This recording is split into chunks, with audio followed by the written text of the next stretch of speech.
Hare Krishna, Krishna Krishna, Hare Hare, Hare Rama, Rama Rama, Hare Hare. So welcome dear devotees, wonderful.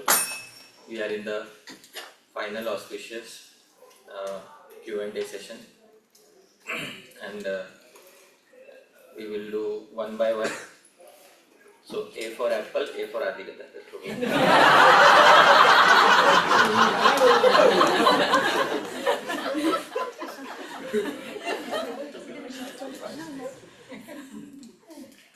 So we know where to start from.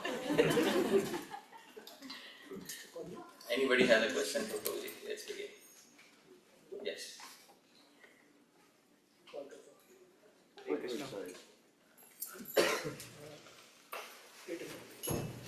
Hare Krishna Prabhuji, very wonderful class Prabhuji, both of you given a very amazing, very nectar.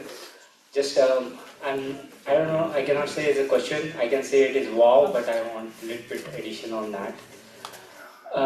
As you mentioned yesterday class, Sri Chaitanya Mahaprabhu was in a Gambhira, he was reciting a verse or doing a kirtan, and he went outside and he became a kurma.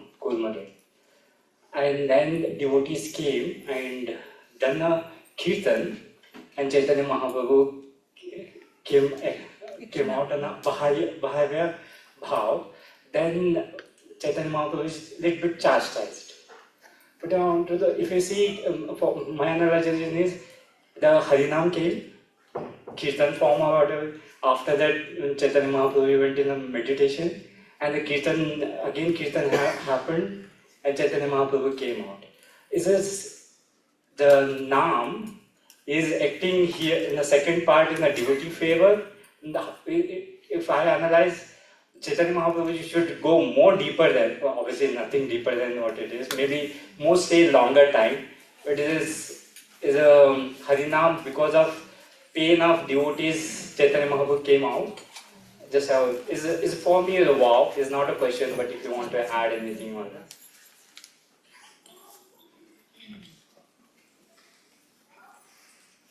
Hare Krishna.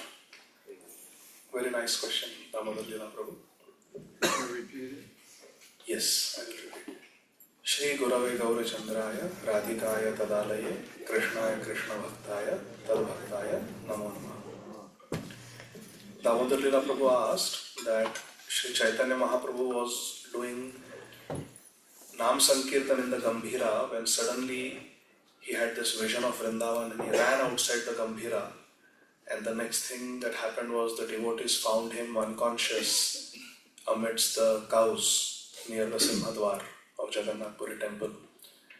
And then the devotees brought him back and again loudly chanted in his ears, and that brought Sri Chaitanya Mahaprabhu to his external consciousness, Bhaya Dasha. So I think what Prabhuji is asking is it that it was the whole Nam Sankirtan that sent Sri Chaitanya Mahaprabhu into the Leela, and it was the holy name that brought him back also. But when he came back, he was chastising the devotees. Why did you break my meditation? So how is the holy name working in two different ways on Sri Chaitanya Mahaprabhu? And Sri Chaitanya Mahaprabhu's meditation broke and he came to external consciousness by the loud chanting of the holy name. Did Mahaprabhu come out of his meditation because the devotees were afraid for his safety, seeing his form as a tortoise? Is that the right understanding is what I think Prabhuji was asking. Did I? Yes. Hare Krishna. The way I would look at it, Prabhuji, is Sri Chaitanya Mahaprabhu is sitting in Gambhira and he is doing his divine smaran on Radha and Krishna and Sri Vrindavan Dham. And it is that smaran, that kirtan that took Mahaprabhu into the Leela. And Sri Chaitanya Mahaprabhu always wants to make his devotees happy. And Mahaprabhu came back to external consciousness because that was the intention with which the devotees were chanting the holy name in his ears. And Hari Harinam Chintamani. The holy name is a wish-fulfilling gem. So the devotees were chanting with the intention of bringing Mahaprabhu back because they were too shocked to see Mahaprabhu with his limbs inside his body and his unblinking eyes shedding tears. So to reciprocate with the prayers of the devotees, with the anxiety of the devotees to relieve their anxiety, this is my understanding. Sri Chaitanya Charitamrita doesn't elaborate on this, nor has Srila Prabhupada elaborated on this, but this is how I understood it. That Sri Chaitanya Mahaprabhu wanted to reduce the anxiety of his devotees, and also that Antardasha cannot last forever. Otherwise there will be nothing else in Chaitanya Leela. Mahaprabhu will forever be in that Antardasha. So Mahaprabhu has to come to the Bahya Dasha, and it happened through the chanting of the holy names. And that was always the theme in Sri Chaitanya Charitamrita. Whenever Mahaprabhu is in a deep trance of ecstasy, it was the holy name that brought Mahaprabhu back to external consciousness. Even as a child, when he would cry, it was the holy name. So that is how I look at it. But Hari Parshad Prabhu, would you like to add something on to this?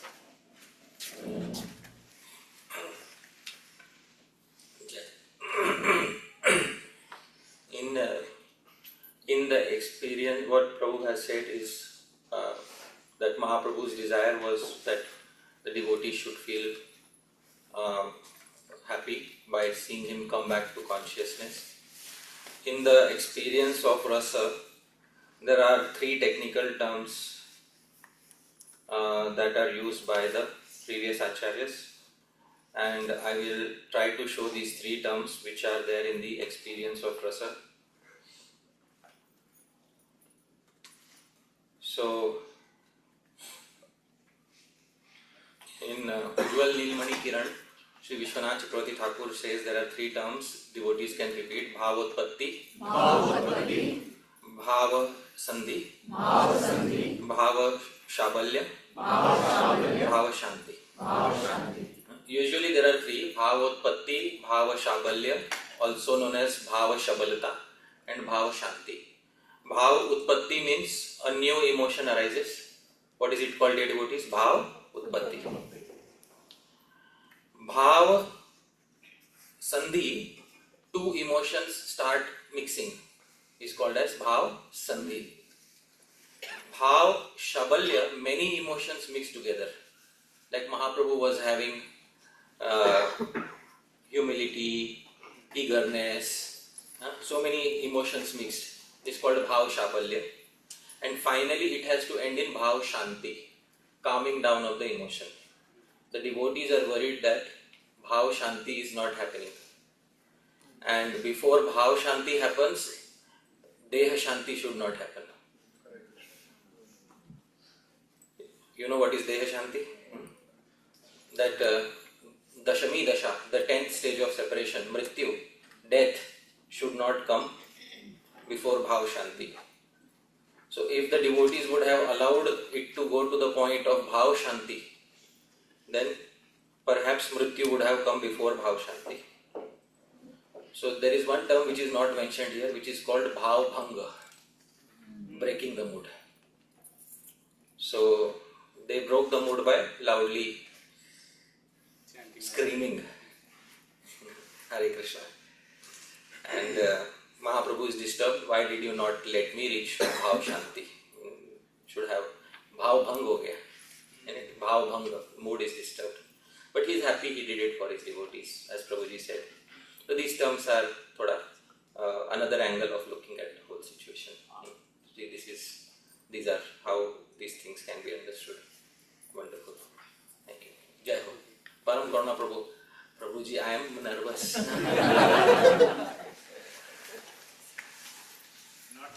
अच्छा अधिकार बहुत जय हो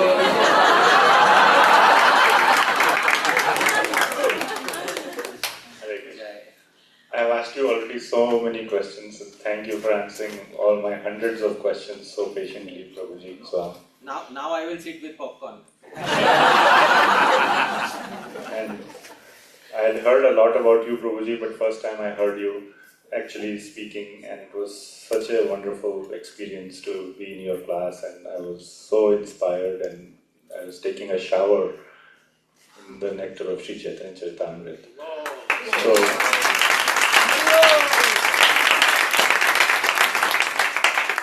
I cannot speak of the fortune of all the devotees here that you have this kind of, I don't know what words to use, this um, extremely rare association available to you. So I wish I was living in Mumbai, for example, but I'm not. So I'm jealous of the Mumbai devotees. Now I'm jealous of the Atlanta devotees as well. I am also becoming green with envy. You can see. So my question to you, Prabhuji, is if you Haripashad Prabhu showed us a slide that said that without jealousy there is no love.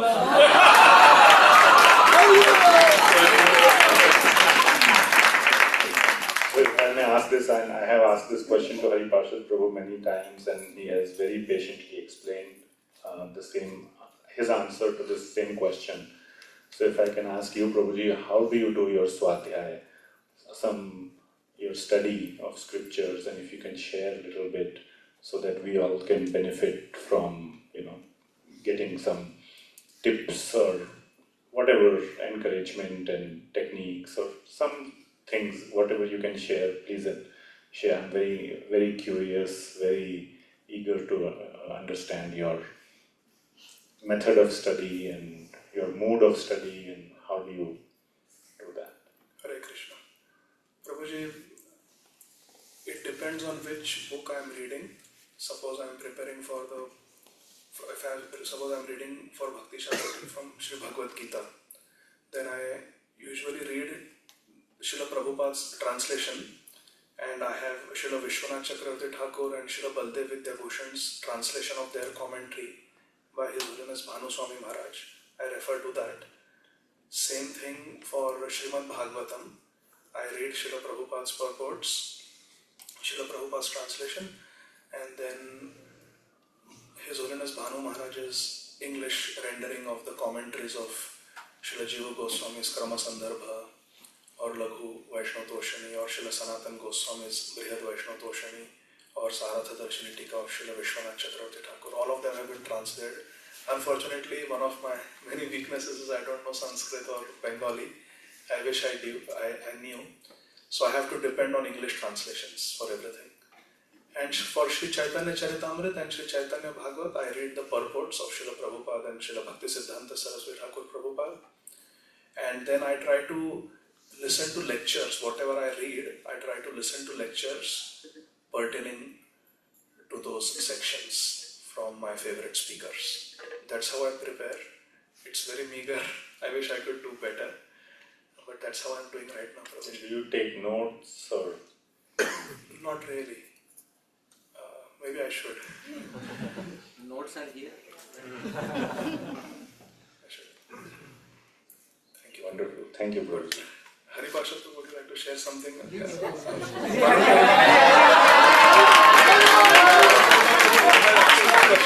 Others have not heard the answer. So just some tips about Swadhyaya. I steal my wife's notes. She does all the hard work.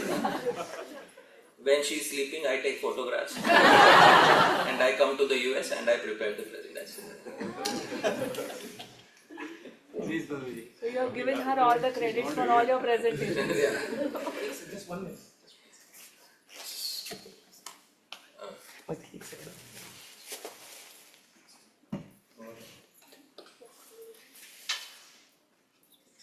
Oh, yeah. Zoom audience. Okay.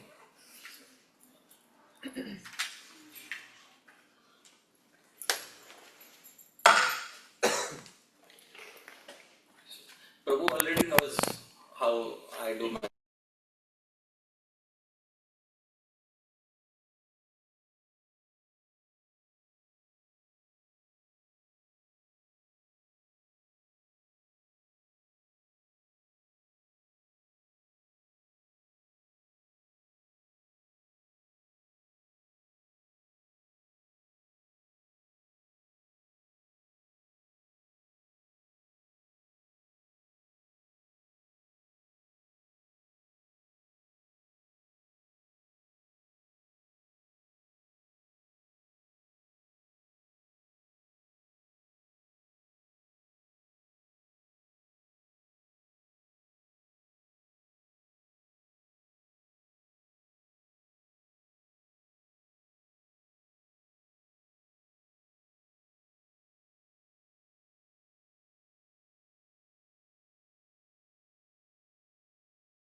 mainly to the study of the previous acharyas, because there is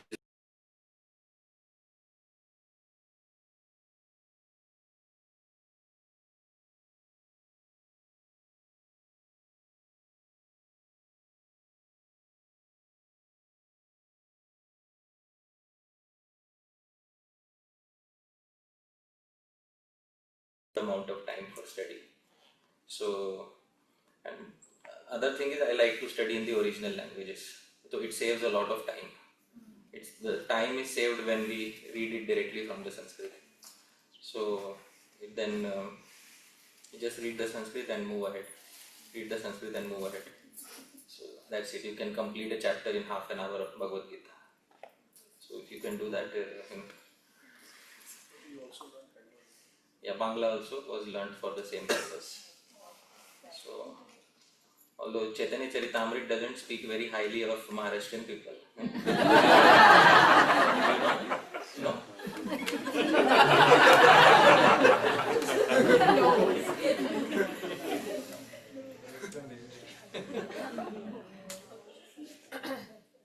Paschimera Loka Sabha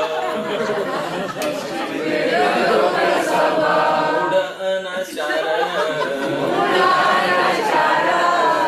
Prabhu, please read the translation.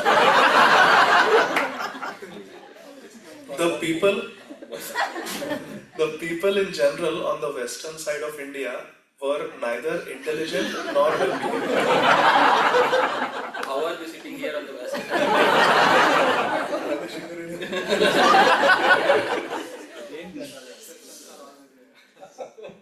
So this is, but I think. But by the influence of By the influence of that is very important. Yeah, sorry. I am cherry picking my words. But by the influence of Srila Rupa Goswami and Sanatana Goswami, they were trained in devotional service and good behavior. So, yeah, I learned Bangla for that sake. I wanted to study Chaitanya Charitamrita in its original language. In one of the purports, Srila Prabhupada says that we are attempting to present the Chaitanya Charitamrita in the English language, but it would be very nice if devotees can relish the original Bengali of the Chaitanya Charitamrita. I'll try to find, he says in CC Adi 8.39, the time in his old age, in an invalid country, but it is sublime literature that Srila Bhaktisiddhanta Saraswati Goswami Maharaj used to say, the time will come when people of the world will learn Bengali to read Chaitanya Charitamrita. We are trying to present Sri Chaitanya Charitamrita in English, and Prabhupada honestly says we don't know how successful it will be. But if one reads the original Chaitanya Charitamrita in Bengali, he will relish increasing ecstasy in devotional service. So this is directly in the words of Srila Prabhupada. I saw this many years. This 2003 I saw this. That time I decided I want to learn the script. So we should learn Bengali in Bengali script. Okay, not in Roman script. Bengali, every language should be learned in its own script. So there are many books which are in Bangla, and most of the Gaudiya Vaishnava books are in Bangla translation. So we should try to find those books, and we should try to read those books, especially in the Bengali language, in the Bengali script. For example, here is Padyavali, and I am zooming in, and this is the second verse of Padyavali. It's similar to Hindi. Please repeat after me. Namo Nalina Netraya, Namo Nalina Netraya, Venu Vadya Vinodine, Venu Vadya Vinodine, Gadadhar Sudhapana, Gadadhar Sudhapana, Shaline Vanamaline, Shaline Vanamaline. Easy to read. If you know Devanagari, do little practice, you can read easily. So,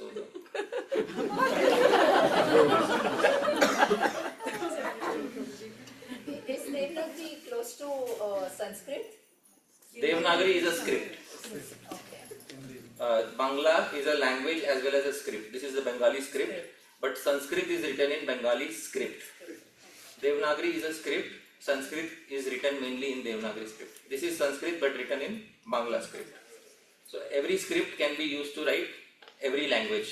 Even Roman script can be used to write Bengali. Roman script can be used to write Sanskrit. That brings us to another question. Sorry, my questions are not separate.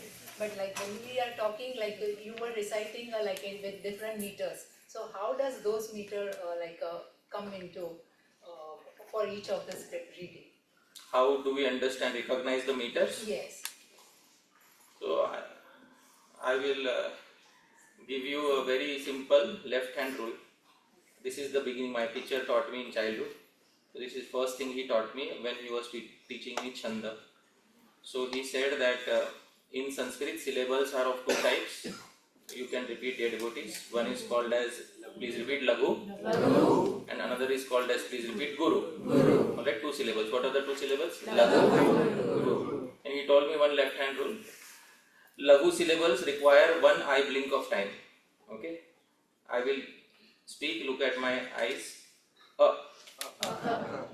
E. U. These are short syllables are known as Lagu. Long syllables require two eye blinks of time. E. U. So these are Lagu and Guru. So all syllables in Sanskrit can be classified into two types, Lagu and Guru. And my teacher told me, short form for Lagu is La. What is short form for Lagu? La. Short form for Guru is Gu. Alright. Now, then he showed me the meter. This is Shardul Vikriditam. Gu gu gu la la gu la gu la la la gu gu gu la gu gu la gu.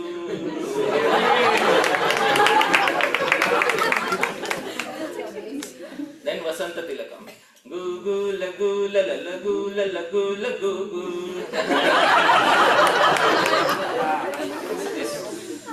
See, when you all this Sanskrit is, you have to hear by Guru Mukh. These are languages which can't be understood by books. Guru Mukh Shravan, you have to hear from a Guru. The Guru, he opens the gate, for the language, for understanding. They have techniques since thousands of years which are not there in the books. So, 100, my Guru, Sanskrit Guru used to say that a Guru should have the knowledge of 100 books combined in his personality. Isn't it? So, the Guru should have 100 times the knowledge of the disciple. So then the Guru is able to give that which the books cannot give. That's how it's a living process. Good meters. But how to sing the tunes? Tunes, always keep an ear active whenever somebody is singing Sanskrit verses. Listen, pick up the tunes, because tunes cannot be recorded in books. It's a living process. So I used to go to some weddings, Marathi weddings. So there used to be Mangalashtak. So there is, they sing in Shardul Vikriditam. Nana Shastra Vicharanayika Nipunau Sadharma Sanstapakau Shardul Vikriditam.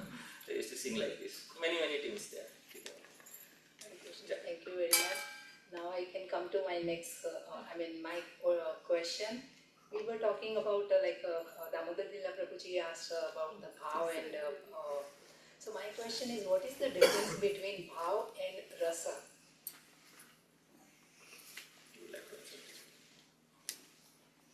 Bhav and rasa. And when I want to say that I want to pray Krishna in this bhav, or like a motherly love, or like a sakhya, or so what am I talking, like whether it is bhav or is it ras, or what is it, the right terminology? Okay. So the answer is given by Sri Rupa Goswami in Bhakti Rasamrita Sindhu.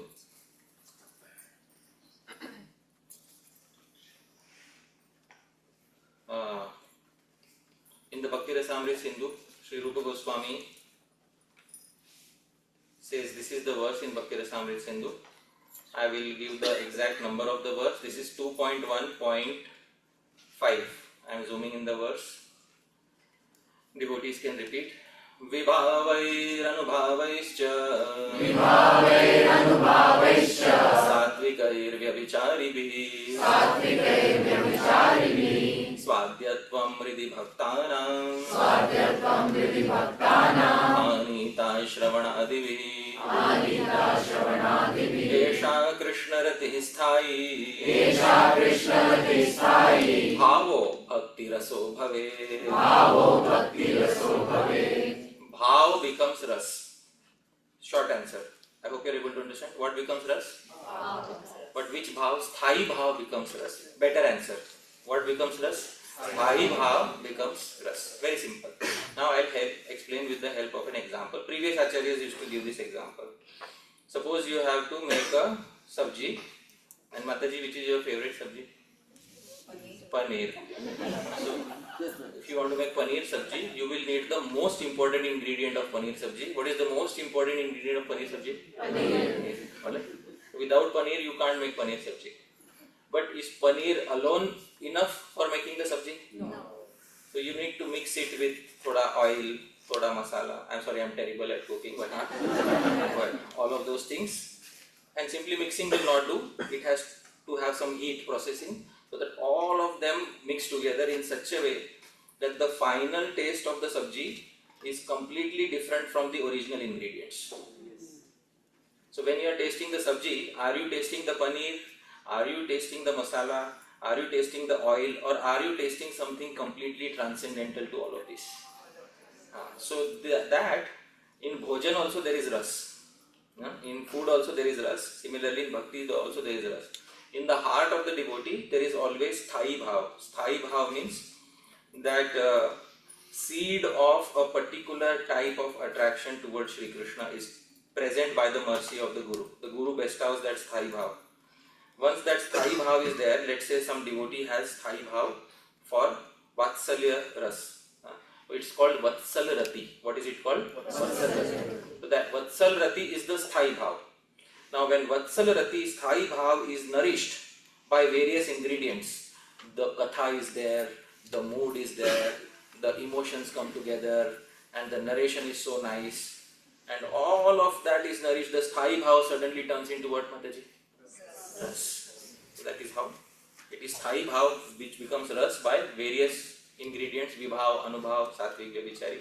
But right now it's not feasible to explain all the ingredients. I gave a very short understanding of it. Okay? Now we want a question for Prabhu. Anybody should ask. Somebody could ask a question. Yes, let's let Prabhu ask him.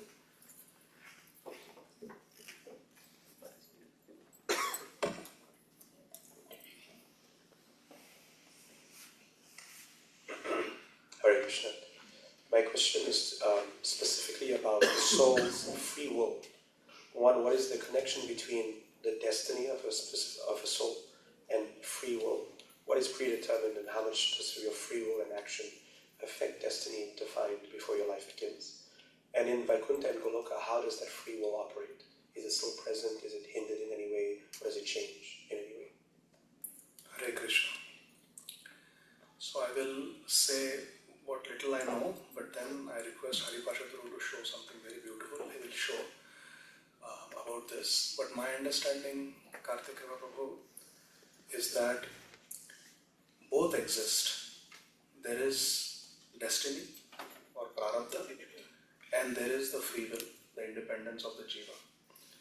And this independence of the jiva is an innate quality of the jiva, of the soul. And therefore it stays both in the material realm as well as in the spiritual realm. The difference is in the material realm, we have a tendency to take shelter of the prakriti, of the material nature. Whereas in the spiritual world, we have taken shelter of the Swarup Shakti of Krishna, the internal potency of Shri Krishna. And therefore the independence is used to make nice, tasteful arrangements for the pleasure of Shri Krishna in the spiritual world. Whereas in the material world, we want to make arrangements for our happiness. Atmendriya priti ichha, tarabale kam. Krishnendriya priti vancha, dhare premna. When we want to satisfy ourselves, then it is the lust that exists in this material world. But when we want to give pleasure to Shri Krishna's transcendental senses, That is the definition of love, and love reigns supreme in the spiritual world. Spiritual world is all about love. In this material world, certain things are bound to happen because of our previous karma. We are born with the results of certain karma which we are destined to face in this life. That is prarabdha. Which family we will take birth, how tall we will be, what will be the complexion of our skin, at what age we will get cancer, when we will die. So many of these things depend on the prarabdha. And while we go through the motions of prarabdha, we always have our free will, what we do with our time. So both are interplaying. Some things are not in our control, they are prarabdha, and many things are within our control, which is our free will, and which is what will determine our future life. The example I have heard is like a cow tied to a pole like this with a 10 feet long rope. Within the radius of the 10 feet long rope, the cow can sit, cow can stand, cow can eat, cow can drink, cow can sleep, cow can do so many, cow can give milk, but the cow cannot go beyond the length of the rope. So that rope represents our prarabdha. But while we go through the prarabdha, we still have free will. So both are there. Like the cow can sit, dance, eat, drink, like that. So that is the free will. But the cow cannot go for a 5-kilometer walk because she is tied to that pole with the rope. That is the destiny. No matter how much I try, I may not be able to sing like Lata Mangeshkar. So that is my prarabdha. But I can try to chant 16 rounds. That is my free will. I can choose to follow the 4 regulative principles. That is my free will. So like that, both are interplaying, but there is a very beautiful verse that Prabhuji will show from Sri Bhakti-Rasamrita Sindhu. Which one? That aprarabdha phalam papam.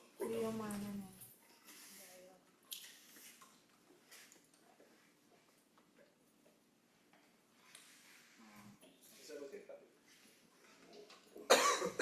Or whatever else you want to share. No, you explain the verse. It's good. you sing better than the Tamil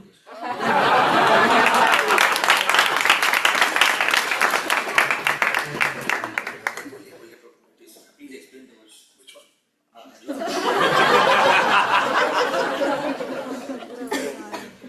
Oh, this I don't know. There is nothing to aprarabdha phalam papam kutam phalam mukam. Ramaneva paraliyeta Vishnu bhakti ratatma. This okay, please explain. Could you say a little bit about the free will in Goloka and Vaikuntha as well? Yes, so in my understanding is in the spiritual world also, the jiva has the free will, but because the jiva has taken shelter of the internal potency, the spiritual potency of Krishna, the jiva will always use the free will for the pleasure of Krishna. The jiva will always be very favorable to Krishna's enjoyment. But the free will is there. So nothing is mechanical in the spiritual world. In the spiritual world, we can use the free will to make nice garlands, how to rearrange the flowers in Radharani's and Krishna's garland. All that free will is there.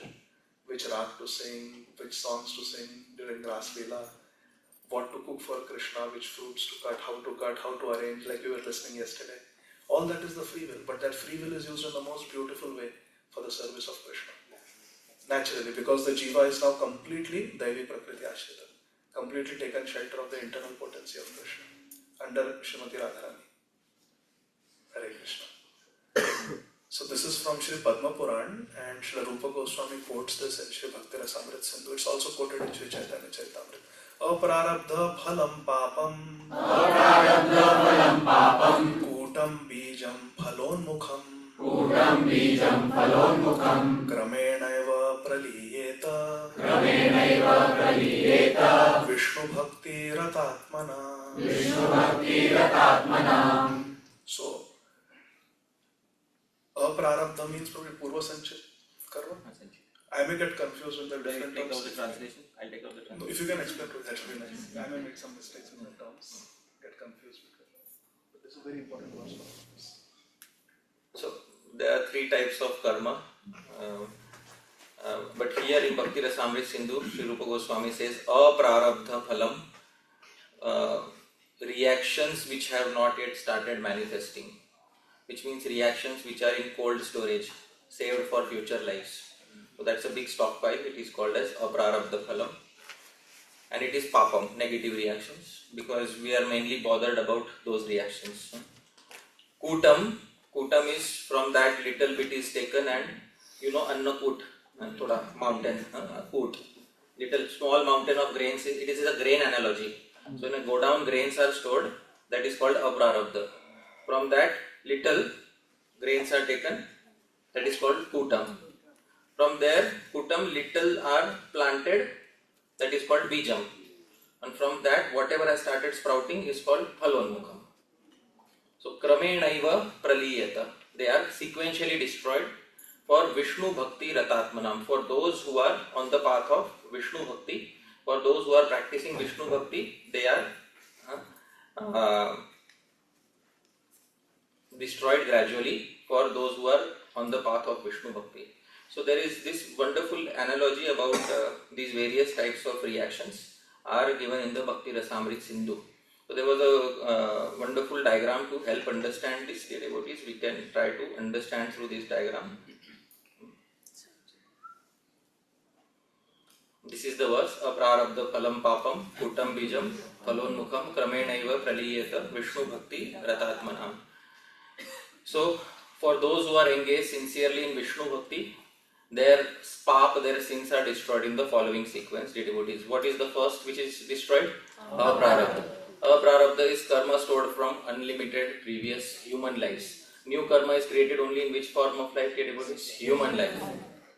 Then comes kuta, some heap from aprarabdha which will soon bear fruit in near future lives. Bija, from that heap, that which will bear fruit in the immediate next life. And phala, which is prarabdha, which is currently bearing fruit. Now, dear devotees, this is the sequence in which pap is destroyed. Now I will show a diagram. Please look at the diagram. Everything will be easy to understand. This is a big stockpile. Okay? This, dear devotees, is aprarabdha phalam. You can see aprarabdha phalam. This is what is remaining for all of us. Okay? For future lives, good, bad, Indian, American, African, Chinese, all births are remaining here. From this is called as which karma, dear devotees? From this little coot is taken, dear devotees. I hope you are able to. What is that? Taken little coot. From that, dear devotees, little beej is planted. So beej is what will come in next life. And from, dear devotees, phalam, prarabdha, which is showing in this life. So these are the sequence in which, kramenaiva praliyeta. Bhakti first and foremost destroys which karma, dear devotees? So pahla set fire to the go down. This is bhakti.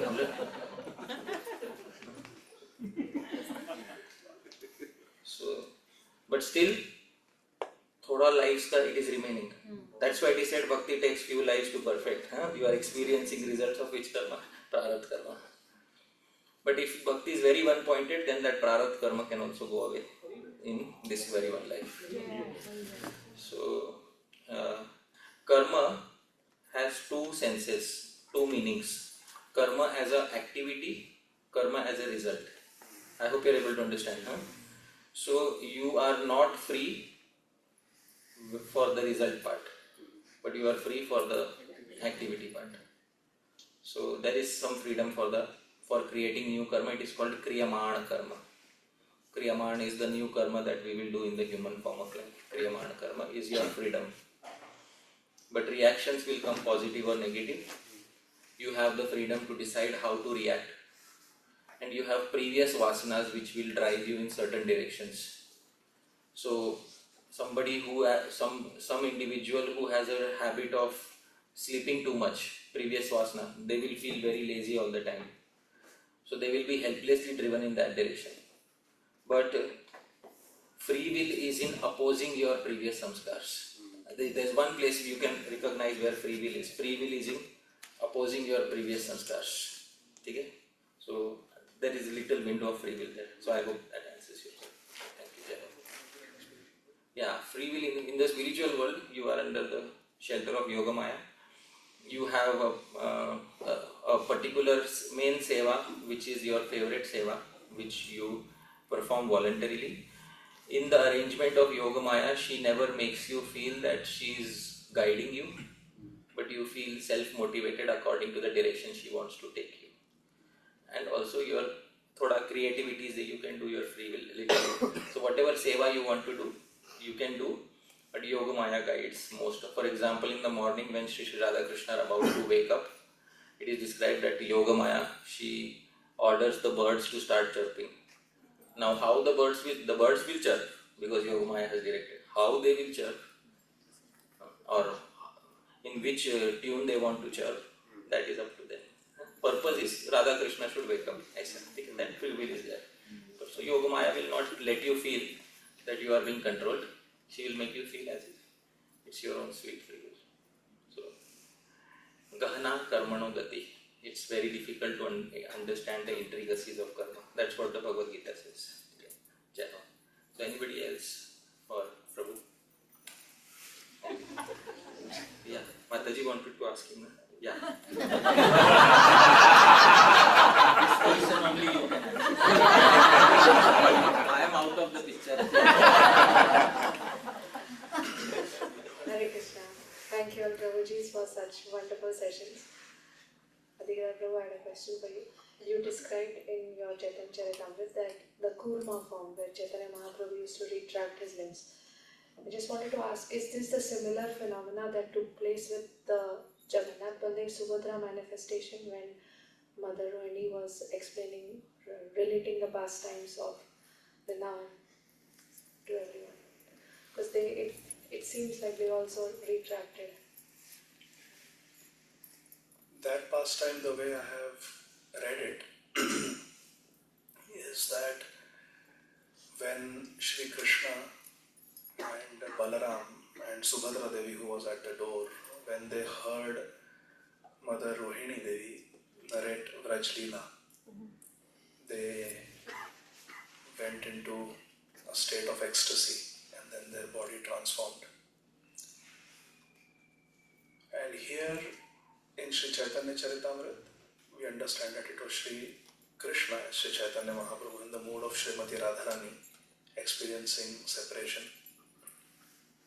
from Krishna, and the mood, emotions of Srimati Radharani.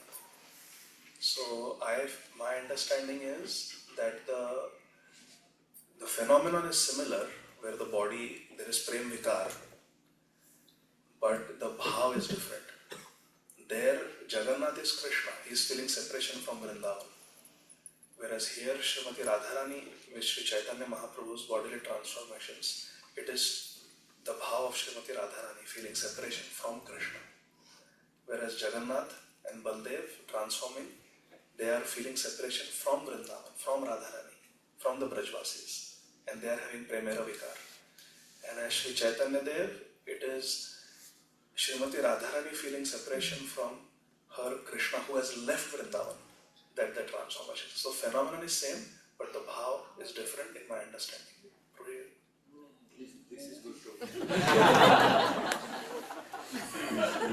Because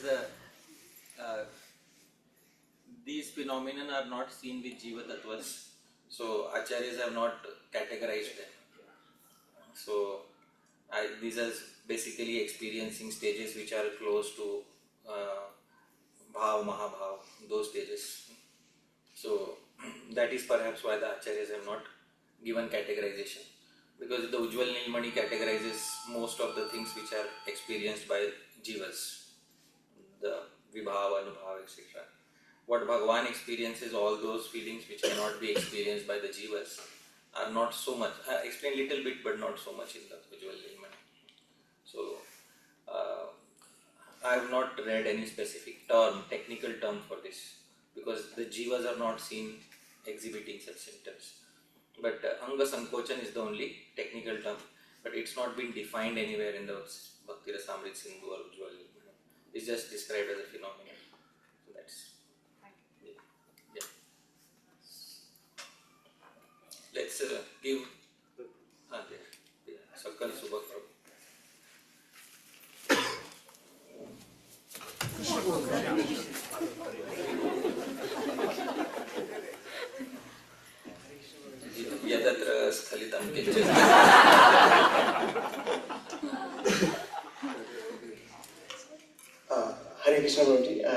so much for this wonderful retreat. So my question is, during the stages that explained in the Madhurya Kadambini, so when we have different stages like Anantanivriti, Nishta, Ruchi, Asakti. So when these are all will not happen linearly, right? Like this will happen, all of them parallelly. So until it reaches the stage of Bhav, my question is, someone has a ray of Bhav, but he's still having another Nivritti, so that is possible, right?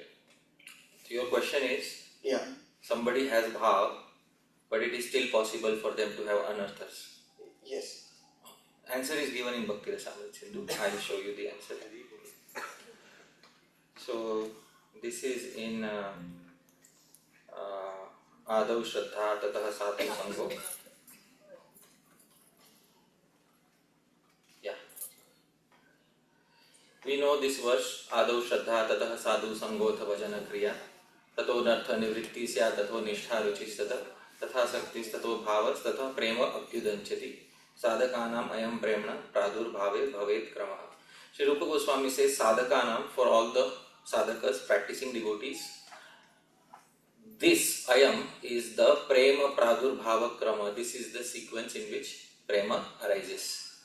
So usually we take it as Patra ka lakir, this is how it will happen. Commentator is very good. Tatra Bahushu Api Krameshu. There are many sequences.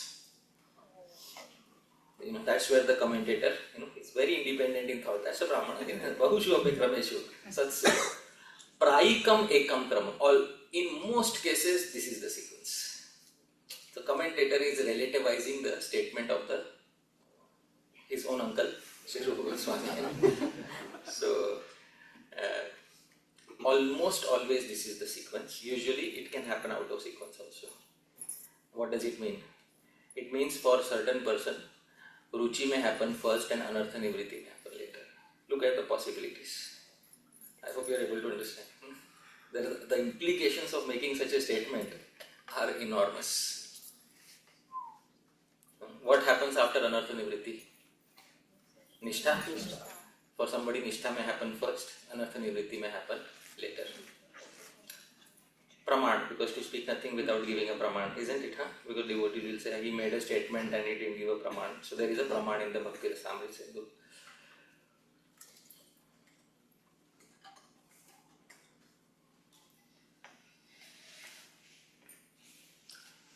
Ruchim udvahatastatra janasya bhajane hare Vishayeshu garishtopi ragah prayo viliyate. So, Ruchim udvahatas. Ruchim udvahatas means for a person who has achieved the stage of what? Ruchi. Janasya bhajane hare. In the bhajan of Sri Krishna. Vishayeshu garishtopi ragah. Rag is attachment. Even the deepest of attachments towards sense objects, prayah, is almost destroyed. I hope you are able to understand. Is fully or almost? Almost destroyed. Now, in the commentary, Sri Vishwanath Chakravarti Thakur says, please, dear devotees, very important statement. Bhaktavu pravesh anantaram. After entering on the path of bhakti, Vishaye kinchid raga satvepi na dosha. There is no problem even if there is some attachment to sense enjoyment. After entering the path of bhakti. Bhakte paripakat. When bhakti will fully ripen, tad api samastyena yasyati. That attachment will fully go away. Sri Vishwanath Chakravarti Thakur's attitude. There is no issue if in the beginning there is little attachment to sense objects. On the stage of bhav, it is almost destroyed, all the anarthas. On the stage of prema, they are fully destroyed. Anartha here means sense enjoyment. Those anarthas almost destroyed on the stage of bhav, fully destroyed on the stage of prema. This is the understanding of the previous acharyas. So you will see this also in real life. that anartha nivritti is happening simultaneously while you are reaching ruchi, asakti, bhav, but gradually it is diminishing. They are not like milestones, hard milestones. Yesterday I was in ruchi, today I woke up in bhav. That is not what is going to happen. So follow-up question, Prabhu. So this sequence. Then in colors there is something called as a gradient. You know what's a gradient? It's a gradient. Let's not take it as a palette. Yes. It's a gradient. So think of the stages as a gradient of color instead of thinking as a hard palette. I hope. Yes. So you mentioned it's very dynamic, like multiple sequences can happen. Like what's the criteria? Usually one sequence will happen. Please note, every half a syllable is important. Usually, which sequence will happen? Yeah, the main. I am not giving a free run to everybody. Take any sequence you want. The commentator has opened the window slightly and said, sometimes it may happen out of sequence. And we respect. The commentator was sitting right next to the author, fanning the author, asking the questions. Is this the only sequence? Author said no, this is the usual sequence. Commentator wrote down his notes. Those notes have become the commentary of Srijit Goswami. So this is good. I have one more question, Prabhu, not this one. So usually reading Shastra is a very time-consuming time. I mean, we have a good quality time, and also it's very exhausting. So just I want to understand, like, how do you deal with the fatigueness while reading Shastra? Like if you feel exhausted at that time, See, the thing is, Prabhu, I will tell you one thing. One should do the seva for which one is naturally inclined. The most important principle in Bhakti Rasamrita Sindhu is this: your seva should enliven you. Well, often devotees are saying, how do I fit into somebody else's shoes? And Sri Rupa Goswami says you cannot fit into somebody else's shoes. One of the most important verses in the Bhakti Rasamrita Sindhu. Please repeat, dear devotees.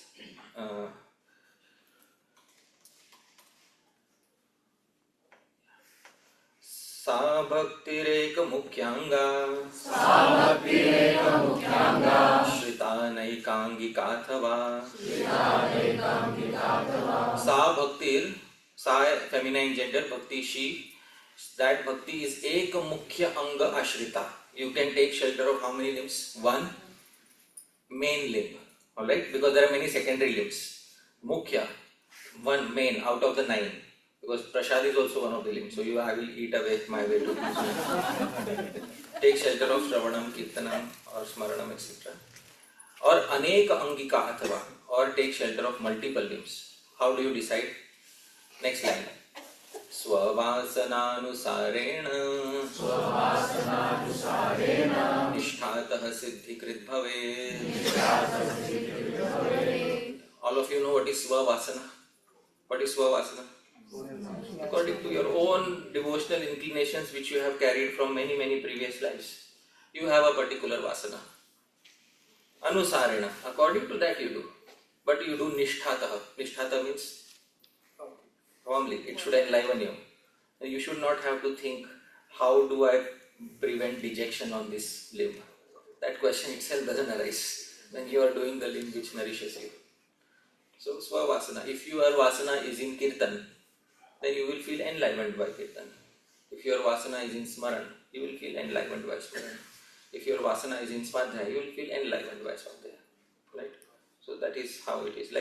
It's like asking Mozart, how do I play piano for 15 hours a day? Mozart, I don't know. My vasana from previous lives. So similar is Swavasana Anusarena. Do bhajan according to your vasana. Okay. But anybody is now question for Prabhuji.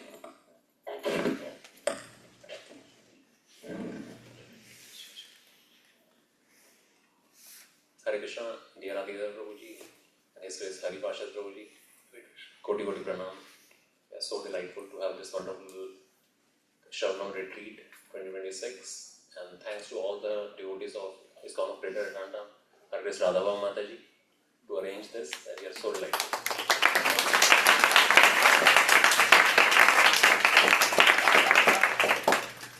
Prabhuji, I don't consider myself qualified qualified to ask question, but I would say that the references that you have given in the slides, I'll take the clarity from there, from myself and to both of you, Prabhuji. Taking the reference from the morning class, Prabhuji, that you have given on the Srimad Bhagavatam Canto 3, wherein Maharaj Vidur, when he being informed by Uddhava that departing of Lord Krishna, so he cried, he got overwhelmed, right?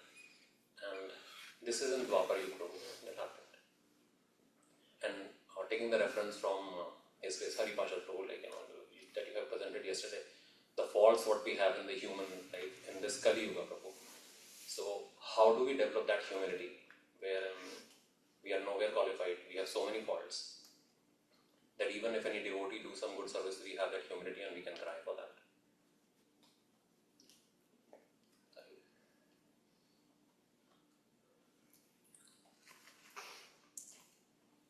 Hare Krishna. In Srimad Bhagavatam it is said, Yasyasti bhaktir bhagavata kinchana sarvaya guna tatra samasate sura. That when we perform akinchana bhakti of Lord Krishna, one-pointed devotional service to Krishna, then automatically all these good qualities, like humility for example, they manifest in the devotee as a result of bhakti. So our focus should be on performing bhakti. And the definition of bhakti is given in our scriptures.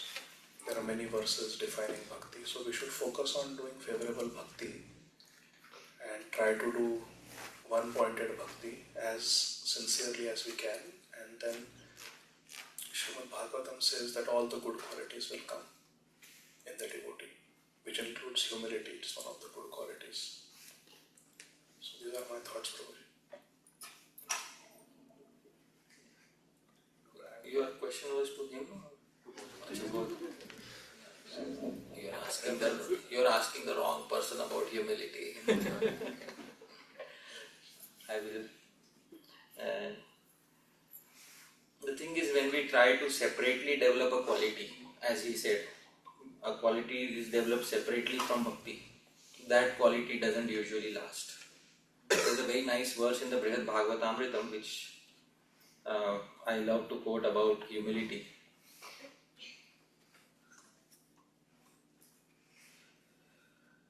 Please repeat the devotees. Dainyam tu paramam premna.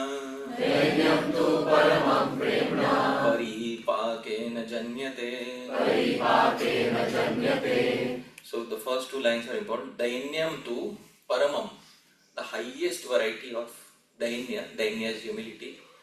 Premna paripakena janyate is when prema fully matures and ripens.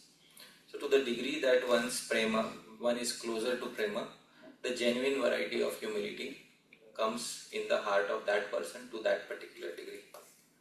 See, if you need to have a fragrant flower, and fragrance is one of the most important qualities of a flower, you can take petals from 10 directions, stick them together using glue and put perfume on it. But is that a flower? No. So separate cultivation of qualities is never recommended on the plant. A flower is produced automatically when the seed is there. So as the seed of prema has been given by the Guru, we are going through our stages of anarthas. The sooner we can reach closer to prema by avoiding the aparadhs in between, the closer we are to genuine humility. Actually speaking, what is dainya? If you see in Bhakti Rasamrit Sindhu, there is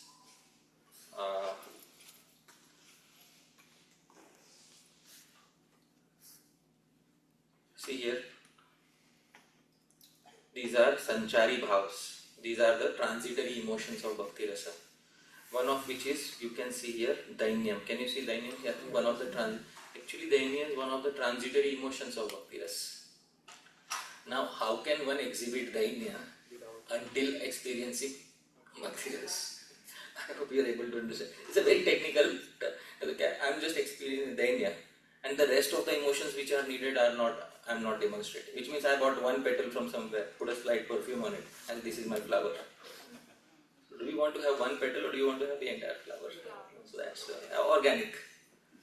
So then Sri Rupa Goswami defines what is dainya, and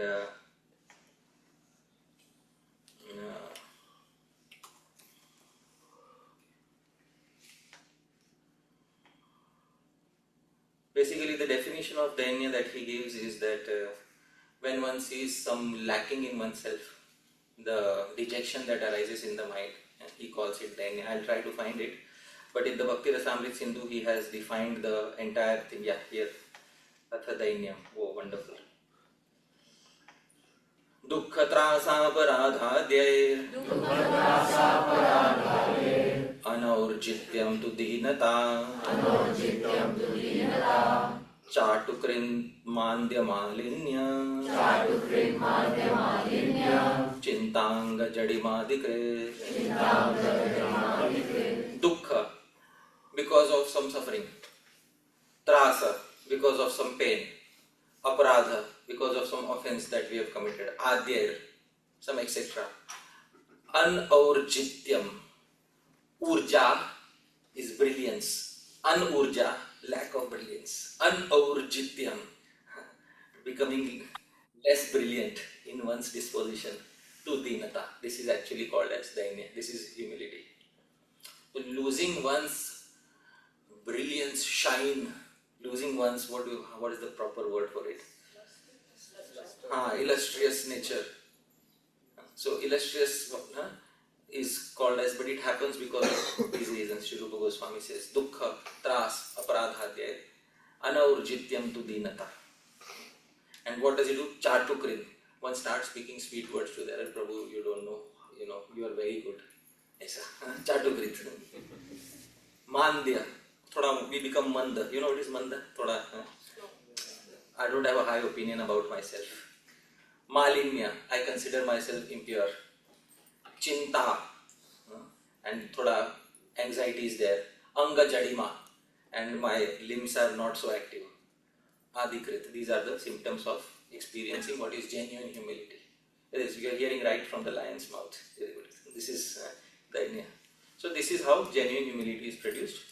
It is a sanchari bhav, a transitory emotion of experiencing bhakti ras, which brings it in absolute perfect connection. Dainyam tu paramam premanaha paripakena janyate. And you can, Prabhu, read the translation. Please read the first sentence, please.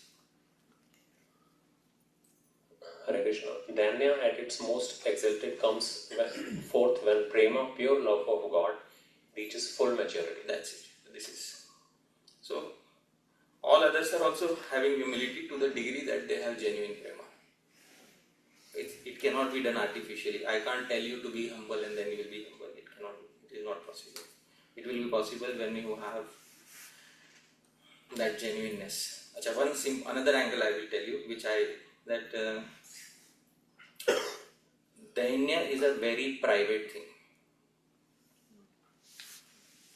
I hope you are able to understand. Dainya is a very private thing. It is not a social exhibition. Bhavo hi bhav karanam. What is inside will come outside. So, first let it happen inside. And if it naturally comes outside, then.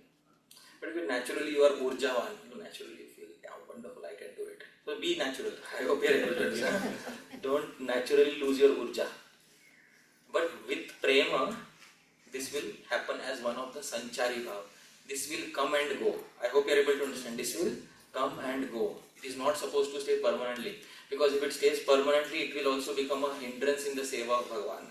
So dainya is listed as sthai bhav or sanchari bhav? Sanchari bhav. The gopis, those gopis who became proud later also became humble. So, please try to understand. It is a sanchari bhav. Let it remain a sanchari bhav. You have some devotee one day appears very humble, next day is doing wonderful seva. Oh wow. Or you are not humble, Prabhu. Yesterday you were very humble. Today you are not. No, it's a sanchari bhav. It comes and goes. It comes and goes. So please try to, the exact context of the Anya is given here. So I hope that answers your query to some extent. Thank you. This verse is very important from Brihad Bhagavatamritam, and it defines what is the highest variety of the Anya, humility, and how it is attained.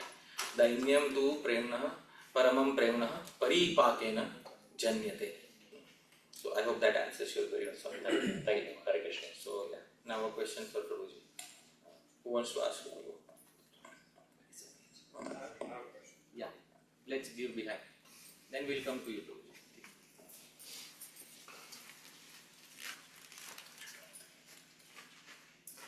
He wants to ask. Let one extra chance. Sorry, this is actually a question for both of you. I have a simple question that is not really troubling me, but I just want to find an answer from both of you because you've learned a lot of scriptures. The question is, what do you personally think? Is God male or female? And why is the imagery associated with God in most, like either Christianity or Islam or even Hinduism, even Krishna, is a male? And God himself in, Bhagavad Gita 10:34, he says, is also a female, right? So why did, when we say Krishna, we associate with a male? But what do you truly think Bhagavan is? And why all this imagery association came in the scriptures and other places?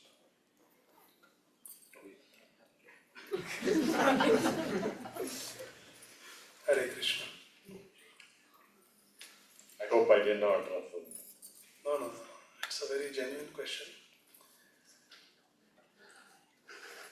Male and female, the way we understand it, is a material conception. The way we understand male is a body that has certain organs, certain hormones. Female is a body that has certain organs, certain hormones. So male and female, the way we understand, is a material conception. It pertains to the material body. The Supreme Lord, however, does not have a material body. The body of God is made up of pure spirit, Chinmay, spiritual. God's body is Satchidananda. It is eternal, Sat. It is fully cognizant, Chid, and it is filled with bliss, Ananda. Whereas either male or female, both bodies are temporary, they are not Chid, they are not eternal, they are not Sat, they are not fully cognizant, they are not Chid, and certainly they are not full of Ananda, as we can all attest to this fact, whether male or female. So when we extrapolate material conceptions on transcendence, we are making an error. So I think the question has to be rephrased. No, why is the imagery, a male imagery associated? Yes, the reason for that is there is Purush and there is Stri. And Purush generally refers to someone, if you look at it etymologically, Purush means someone who is the enjoyer. And therefore, traditionally, conventionally, we are taught to look at God as someone who is all-powerful, someone who is the supreme enjoyer, someone who is the protector, like the father in the family. One who provides for the family, one who protects the family, one who is the to-go person if we need something. So therefore, Father in heaven, like that, I'm a God-fearing man, those types of conceptions are attributed to God. But if we study the Vedic scriptures, we understand that God is neither and God is both, male and female. As the Supreme Purush, the Mahapurush, Shri Krishna is the ultimate male. He is the ultimate enjoyer. Bhoktaram yajnatapasam sarvaloka maheshwaram. Bhagavad Gita. Aham hi sarva yajnanam bhokta cha prabhureva cha. And then the feminine aspect of God is also there, and that is Srimati Radharani. and Srimati Radharani also is supreme. Radha Purna Shakti, Krishna Purna Shaktiman. Dui vastu bheda nahi, Shastrera Praman. That God is both male and female. In the male feature, we see him as Shri Krishna, or he is Shri Krishna. And the feminine, all-loving, merciful form of the supreme power is Srimati Radharani, the feminine aspect of Krishna. Krishna is the Shaktiman and Srimati Radharani is Sarva Shakti. So God is both male and female. And then God has an aspect that is neither male nor female, and that is Param Brahma, Brahman. How do you see Brahman as male or female? It's neither, it's neutral. So that is one aspect of Brahman. Vadanti tas tattvavidas tattvam yajnanam advayam brahmeti paramatmeti bhagavaniti shabdate. That Brahma, the supreme power, that is God, that is neutral, neither male nor female. And if we want to see God as a father, then that is Krishna. If we want to see Supreme God as a mother, then that is Srimati Radharani. So the answer is yes, yes, yes, and neither also. So like that. This is my understanding, Prabhuji. And I would like to hear from Hari Parshad Prabhu. Hare Krishna. Thank you, Prabhu. So, in classical Vedanta, absolute truth is referred to as neither male nor female. In classical Vedanta, Advaita Vedanta especially, which has been the de facto school of thought in India for many hundreds of years. In Advaita Vedanta, the absolute truth is referred to as Brahma. Brahma is neither masculine gender nor feminine gender. Brahma is neuter gender. And Brahma is referred to by the pronoun Tat. Tat Tvam Asi. Tat. Because masculine pronoun is Saha. Feminine pronoun is Sa. Neuter pronoun is Tat. So actually speaking, in Advaita Vedanta, in classical Vedanta, the absolute truth is Brahma, which is neither masculine nor feminine gender. But at the same time, the absolute truth is when he appears as Bhagavan, his eternal form as Bhagavan, when the absolute truth manifests a form, that form is also made out of his Swarup Shakti. We have to understand one thing, the form of the absolute truth, the form of Shri Krishna that a devotee may see in front of them is made out of his Swarup Shakti. So even a masculine form of Bhagavan is made using his feminine energy. And the feminine energy is also dependent on that masculine form, Shaktiman. So there is no masculine form without Shakti. And there is no Shakti without the masculine form. So therefore, they are inseparable in that regard. Although the term Bhagavan is masculine in gender, but there is a feminine term Bhagavati. Bhagavan and Bhagavati. So when we speak Bhagavan, we are already referring to a masculine entity. Actually, in Vedic culture there is Bhagavan and Bhagavati, both are there. So Bhagavan is Shri Krishna, Shri Radha is Bhagavati, and we don't have a hierarchy between both of them. In Radha Krishna, there is no hierarchy that one is higher and one came first and another came later. So there is no hierarchy in that regard. Bhagavan's form is dependent upon Bhagavati's presence, and Bhagavati's presence is dependent on Bhagavan. So both are mutually supporting each other. That's love actually, isn't it? That's love. Thank you. Thank you, Prabhu. Thanks. Yes, Prabhu.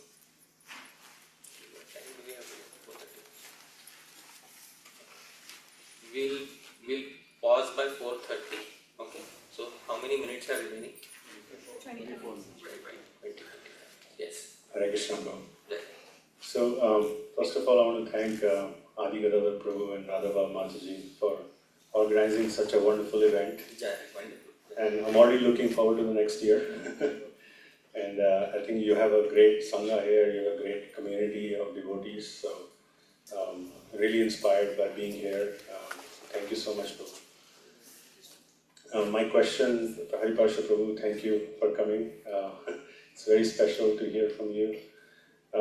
My question is based on what you said in one of your lectures. You said, for Krishna we have Madhurya Bhav, and with Radha we have Dhasya Bhav. So there's one concept that's confusing in my mind is, we also know that as Gaudiya Vaishnavas and understanding from Sri Chaitanya Mahaprabhu, there's also mood of separation. So how does mood of separation apply to Dasya Bhav and Madhurya Bhav? Is that different, or how do we understand that concept? And then as you said, it's Dasya Bhav is higher. No, I didn't say it's higher. To Radharani is higher. Dasya Bhav to Radharani is higher. Okay. So how as devotees we should see this and meditate on? See, there is the verse which I was speaking from Bhakti Rasamrit Sindhu. I'll show that verse so that it's easy to understand.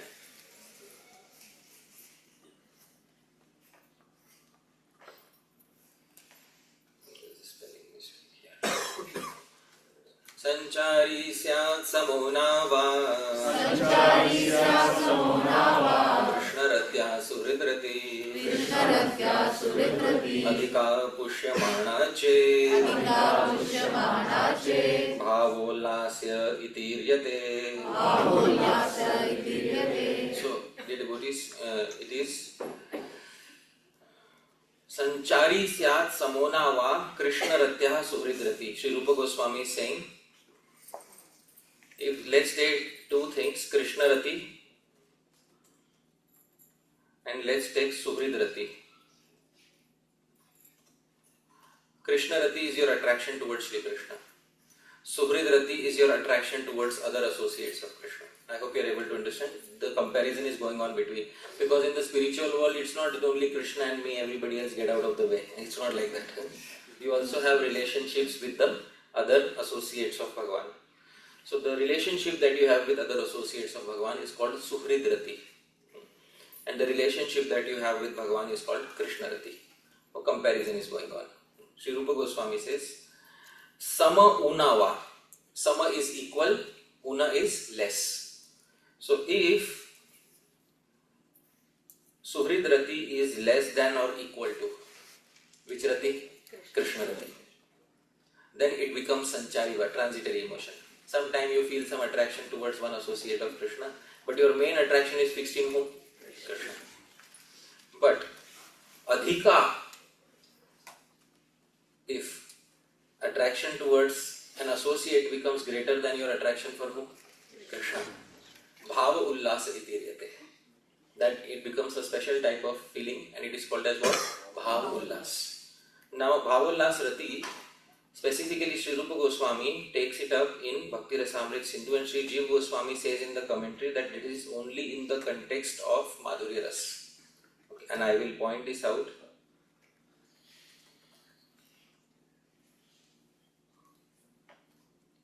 In the commentary, Sri Jiva Goswami says,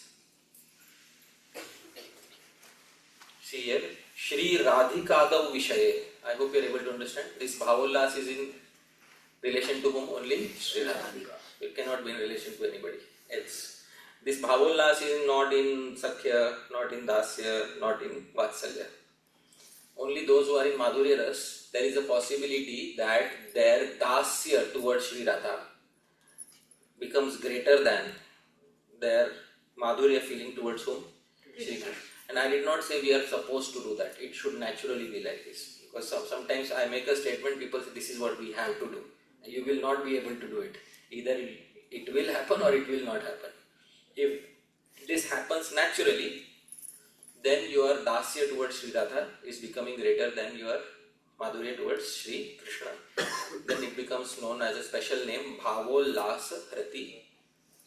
Okay, and this is the exact name of the mood of the Manjaris. As Sri Rupa Goswami has not mentioned this, but by indication we understand this is the meaning.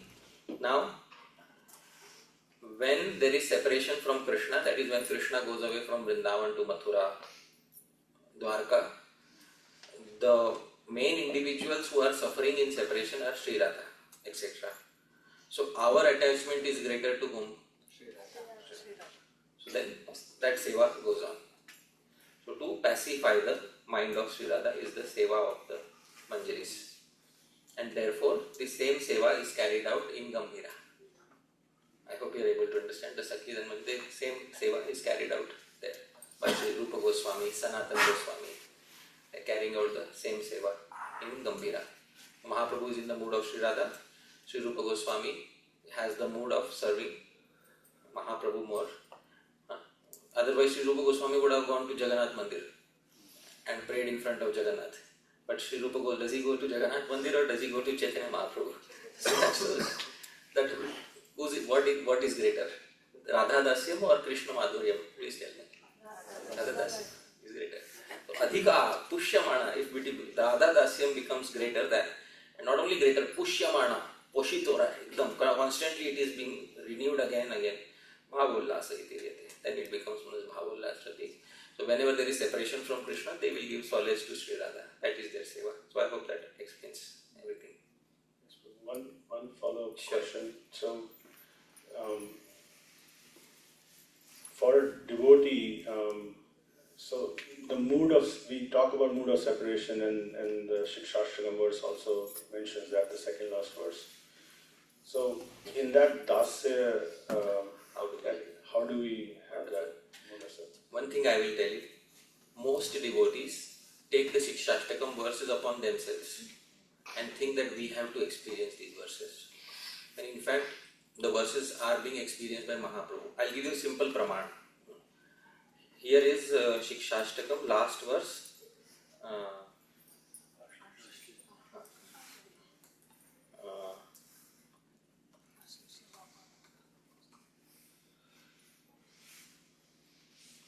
Ashlishya va pada.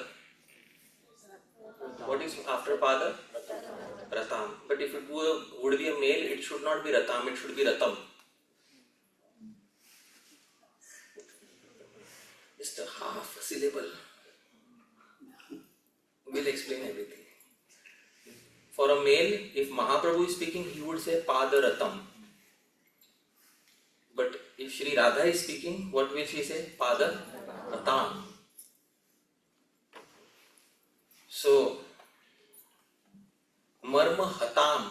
Should it be Marma Hatam or Marma Hatam? Marma Hatam. For a man, it should be Marma Hatam. But what is the last verse saying? Marma Hatam. So is a man speaking this verse or is a lady speaking this verse? Lady speaking the verse. How can you take the verse upon yourself? I hope you are able to understand. That's why we need you, Prabhu. So Thank you.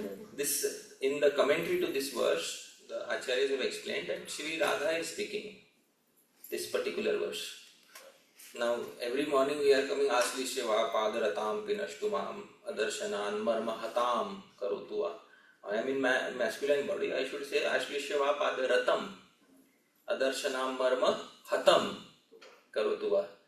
But I am saying Ratam and Hatam. So, am I masculine or am I feminine? I am in masculine ego. But there is somebody who is in feminine ego, who is speaking these verses. Who is that person?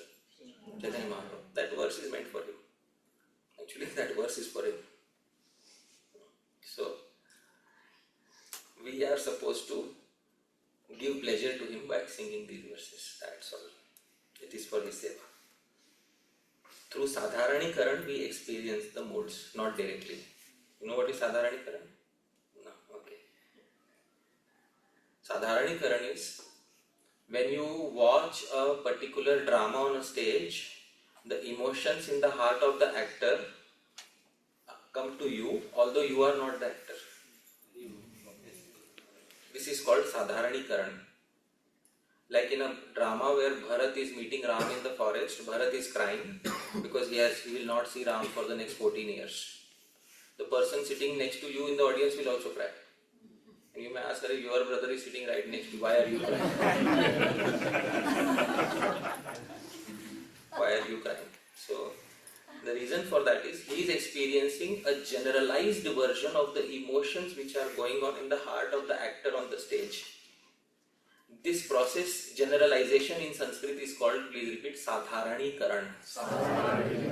Through Sadharanikaran, they experience the emotions of somebody with whom they are like-minded. So, can we experience these emotions directly? No. But we are seeing a person who is experiencing those emotions and we can become like-minded to that person. And through which process can we experience those emotions? Sadharanikaran. Thoda we will have that idea. Okay? So it's not for direct experience. These verses, most of them of the Shikshashtakam, are not for direct experience. They are being spoken by Chaitanya. Also, feminine nouns are being used. How can a person in masculine gender? A person in masculine gender can experience through one process. Which process? Sadharanikaran. So Sadharanikaran you can try to experience that. So this is how these things are understood. Okay? Thank you, bro. I can dive more into this. There are so many things, but in the first, I'll give you a small hint. Homework, thoda. Okay? Do homework. So, in the first verse of the Vilap Kusumanjali, there is somebody who says to Rupmanjari or Rupmanjari, there are many symptoms of ecstatic marks on your body that are seen. But you never met Shri Krishna directly. How are these ecstatic marks seen on your body? Obviously, Shri Rupa Manjari has not met Shri Krishna, but she has seen somebody meeting Krishna. Whom has she seen? But she is also experiencing the same. Through which process, dear devotees? Sadharanikaran. Homework. You can go and see. So how the Manjaris experience emotions of Sri Radha without actually being Sri Radha. Okay, so that is Sadharanikaran. Thank you, bro. Hare Krishna. Hari Om.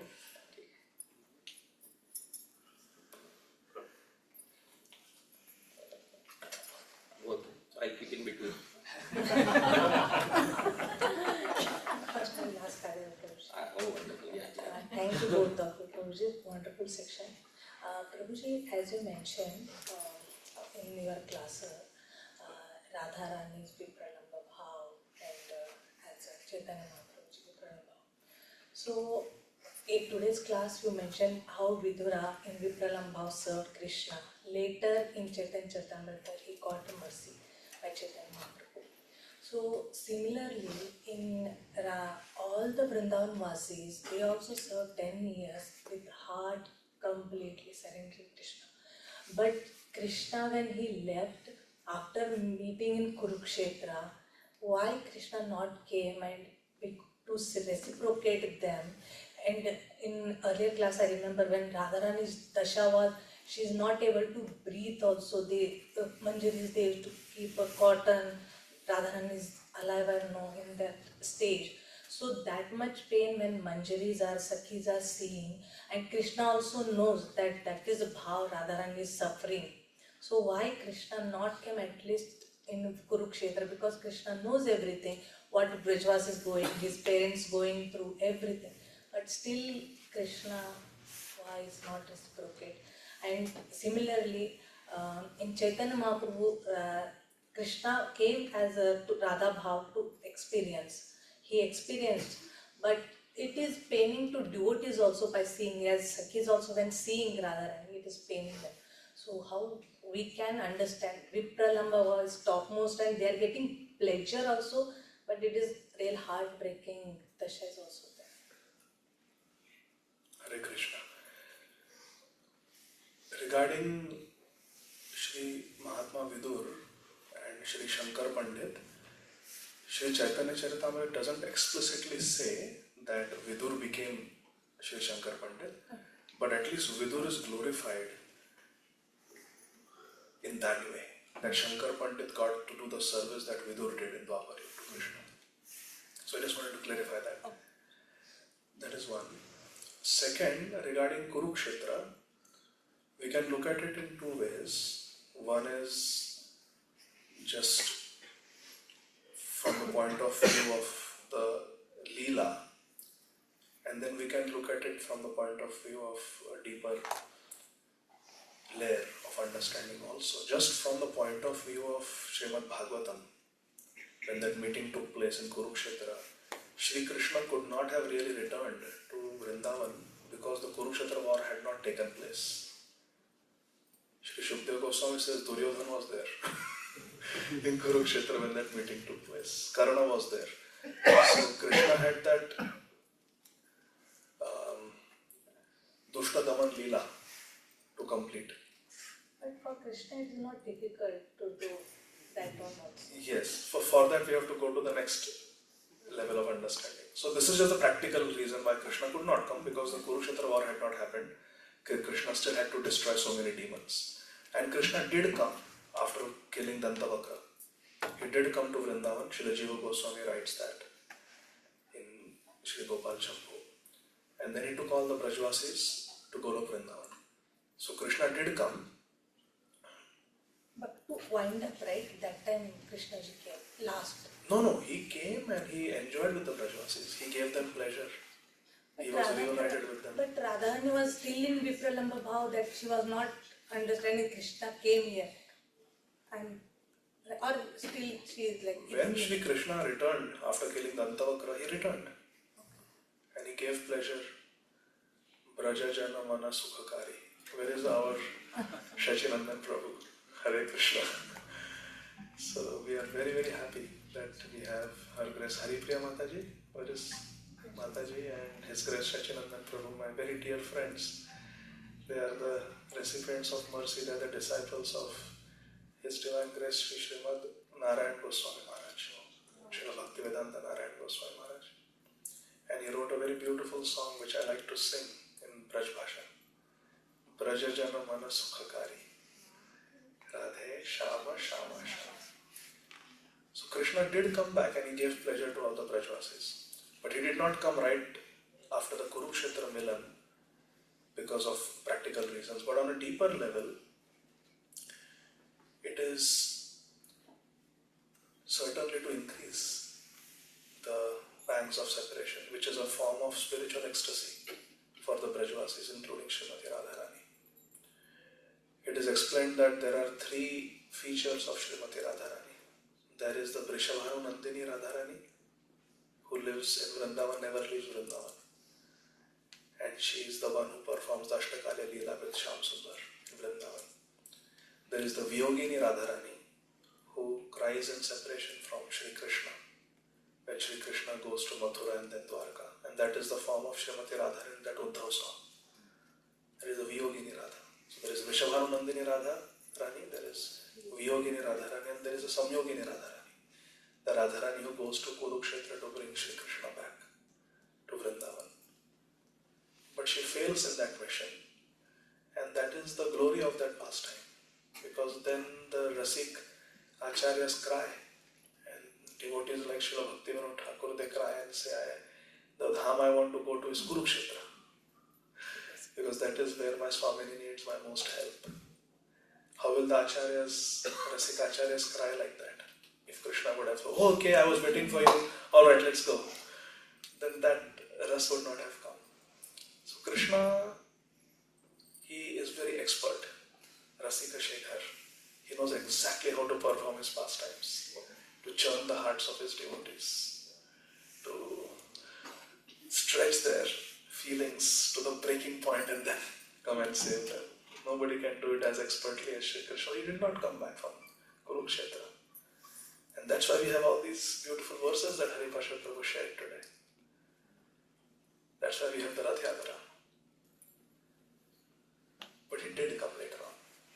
And why he did not come is so that because we can cry. And we are supposed to cry. Therefore, we should not too much speculate. Does Krishna leave Vrindavan? Krishna leaves Vrindavan. And we cry. Because all our acharyas cry. So that is one way of understanding it. But Hari Pasha Prabhu will explain it. A much more authentic and beautiful way. Hare Krishna. Okay. This particular topic is one of the biggest topics in Gaudiya Vaishnavism. Did Bhagavan return or not? So before we understand this topic, first and foremost, I would like everybody to have two separate compartments in their mind. Okay, let's have the foundation, and then we will. There should be two separate compartments in the mind. One is the compartment of Prakat Leela. Prakat Leela is pastimes which are visible to everybody on planet Earth, even Duryodhana, etc. One is the compartment of Aprakat Leela, pastimes which are eternally going on but not visible to ordinary humans. So let's first separate these two, Prakat Leela and Aprakat Leela. In Aprakat Leela, the verse which applies is that Vrindavanam parityajya padam ekam na gacchati. Giving up Vrindavan, I don't step outside, even 1 foot outside of Vrindavan. He doesn't step one. If he doesn't step outside 1 foot of Vrindavan, then Akrur took home. So that verse is applicable for Prakat Leela or Aprakat Leela? Aprakat Leela. Now we have the Sangati. Now let's go to Laghu Bhagavatamritam. In Laghu Bhagavatamritam, Srila Rupa Goswami has explained the whole Siddhanta very nicely. And Srila Rupa Goswami, I am quoting.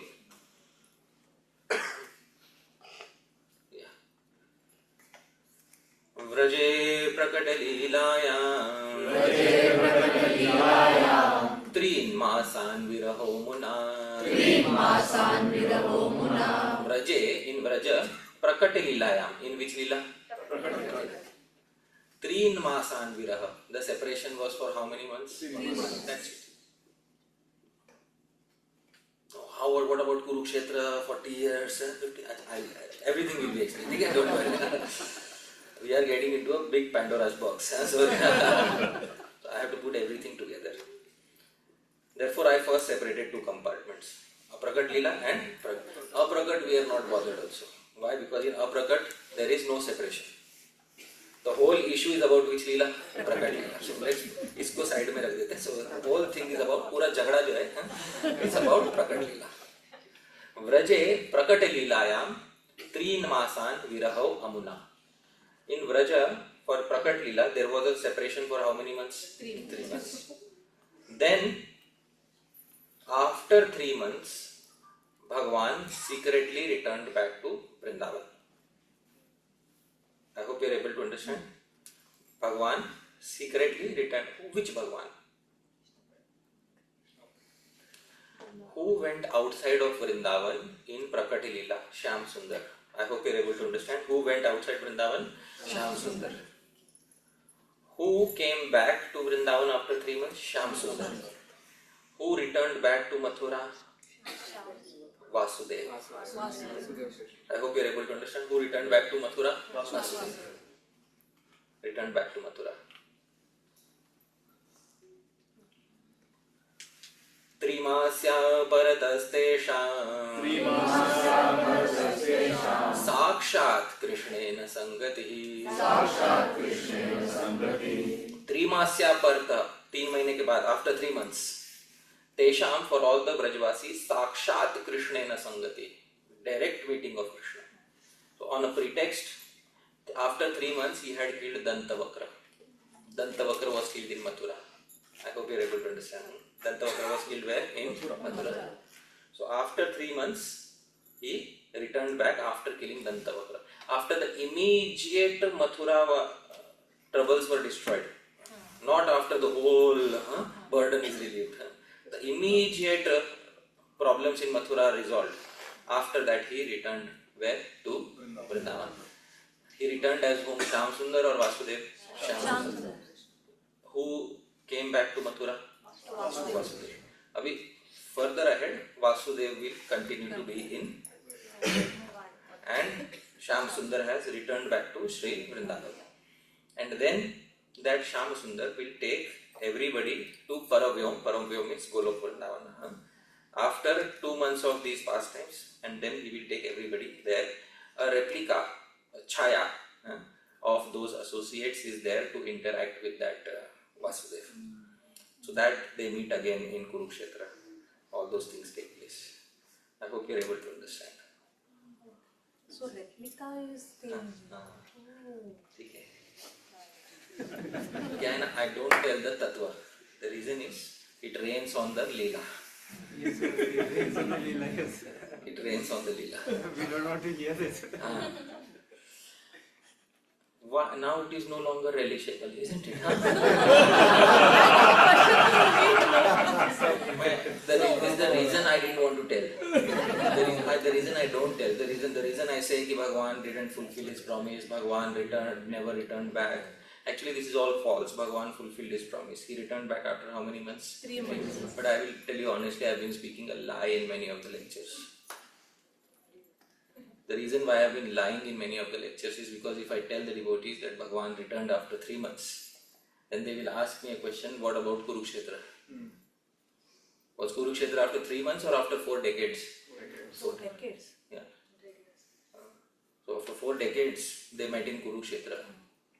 So why, if you return back after 3 months, there is no point of going to Kurukshetra, isn't it? Huh? So how to put all those things in perspective? Have 2 compartments. What are the 2 compartments? Aprakat and Prakat. Bhagavan went in Prakat Leela. Shyam Sundar went in Prakat Leela, and separation is how many months? 3 months. What is the reason for the separation? Some Gaudiya Vaishnavas ask, why even 3 months? That is the nature of the Gaudiya Vaishnava. Why even 3 months? He should not go even for a moment.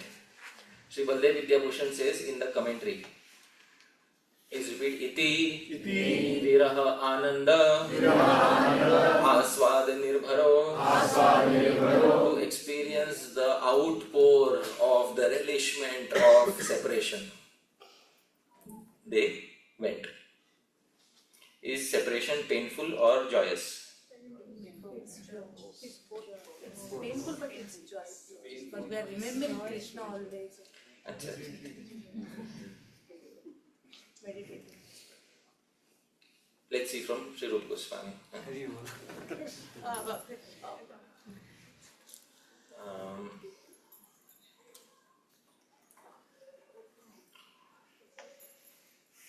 करुणादावपि रसे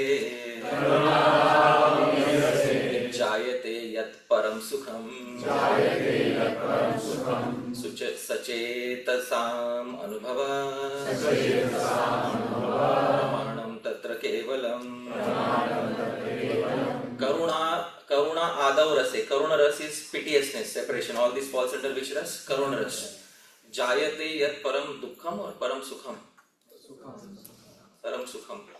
Sachetasam anubhava. Only the like-minded devotees can experience. Pramanam tatra ke. That is the only praman in this regard. So, praman. Is separation joyous or painful? Joyous.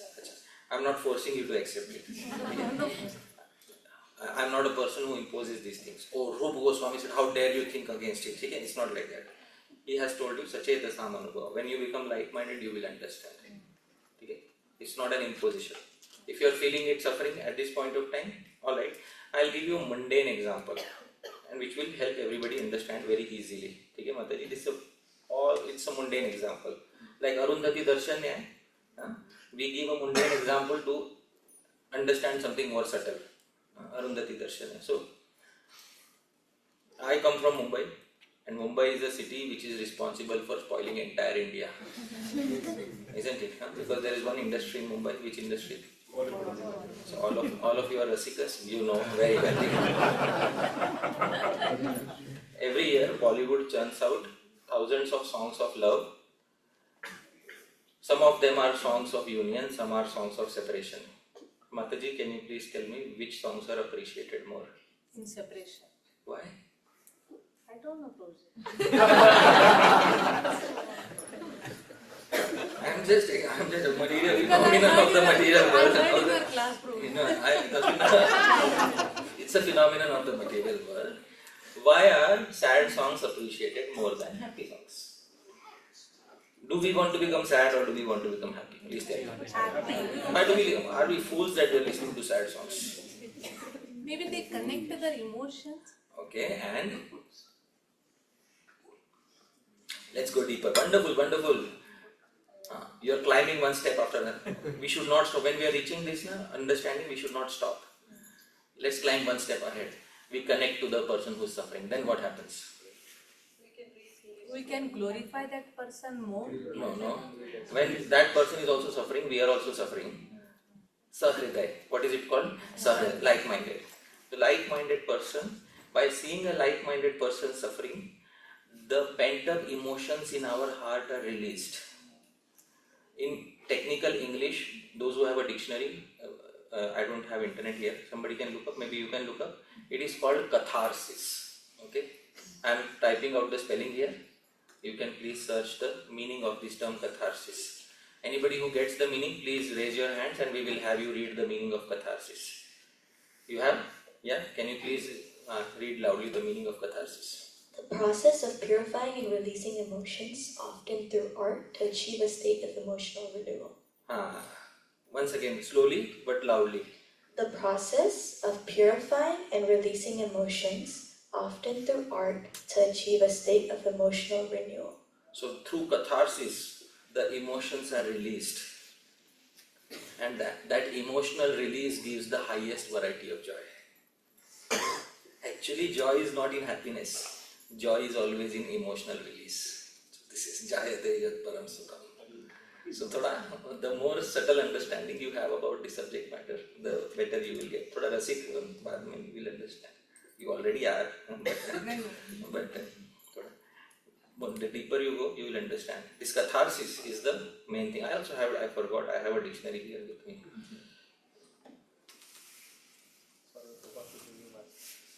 Yeah. The purging of emotional tensions is called catharsis, isn't it? So what is Mahaprabhu doing in Gambhira? In one word, catharsis. This is catharsis. It's a very wonderful term. When I learned it, I immediately made it a part of my vocabulary. This divine catharsis is how you experience happiness even in suffering. And for the Vrajavasis, this catharsis happened for how many months? 3 months. But now I have told you the tattva. Next time I tell you that they went to Kurukshetra, you will not feel the same happiness. Isn't it? So this, it will be a challenge for you to think that, because I have told you the tattva I have told you from Laghu Bhagavatamritam. Sometimes ignorance is bliss. Sometimes ignorance is bliss. But sorry, your question was such, I could not have done it. No, thank you. Thank you. Take it. My question is for you, Prabhuji. The last question, we have. Okay. We are over time. Okay. Acha. But okay, take it. You are okay with overtime? Yeah. Okay. Please, yeah.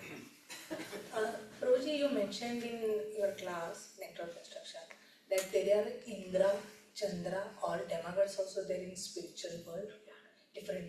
Yeah.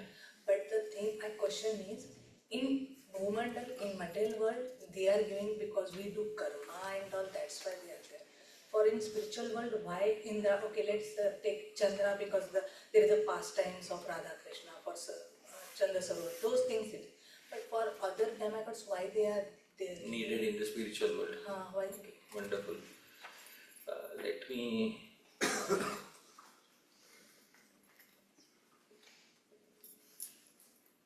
So, I will very quickly answer this. See, Vrajalila is Naralila. I hope you are understanding. Vrajalila is Naralila means ordinary human-like pastimes. Ordinary humans are adivya. They are what? Adivya. Non-divine. In the Natak Chandrika, Sri Rupa Goswami has given this categorization. I will pull out this categorization.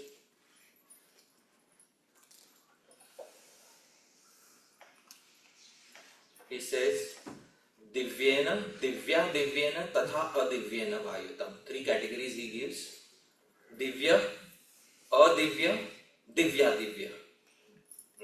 Divya, Adivya, Divya, Adivya. Both. So, Divya is somebody who is completely godly. Somebody like Bhagavan Vishnu. Does he need a Devata? No. Divya. Adivya is somebody who is completely mortal. So, a human. Do they need a Devata? And Divya is somebody who is sometimes mortal, sometimes divine, like Krishna in Vrindavan. Does he need a devta? Yeah, whenever he is adivya. And when he is divya, he will raise Govardhan and challenge the devta. So, divya, adivya, divya, divya. So, Vrajavasis belong to which category? Divya, adivya or divya, divya? Both. Are Vrajavasis exhibiting any demigod-like strength? No, but they are in Adivya. Wonderful. They are in adivya. So, adivya people need what? Devtas to help them in their lila. So they will need Katyayani. Oh, Katyayani Devi, we want him to be our husband. So can you help us? If we had the strength, we would have married him directly. We don't have. Because we are not Divya, we are Adivya. And the person is on the tree, is holding all their clothes, he is Divya Divya. So that is the difference. So that is why for Poshan, Leela Poshan, for the sake of nourishing the pastimes of Bhagavan, Nar Leela. Human society is, they should have faith on God, they should pray to God, and that God should give them help from time to time. So that whole thing, human ambition, aspiration to attain something divine, all of this is a part of Nar Leela. This is the, I hope that answers your question. Jai Ho.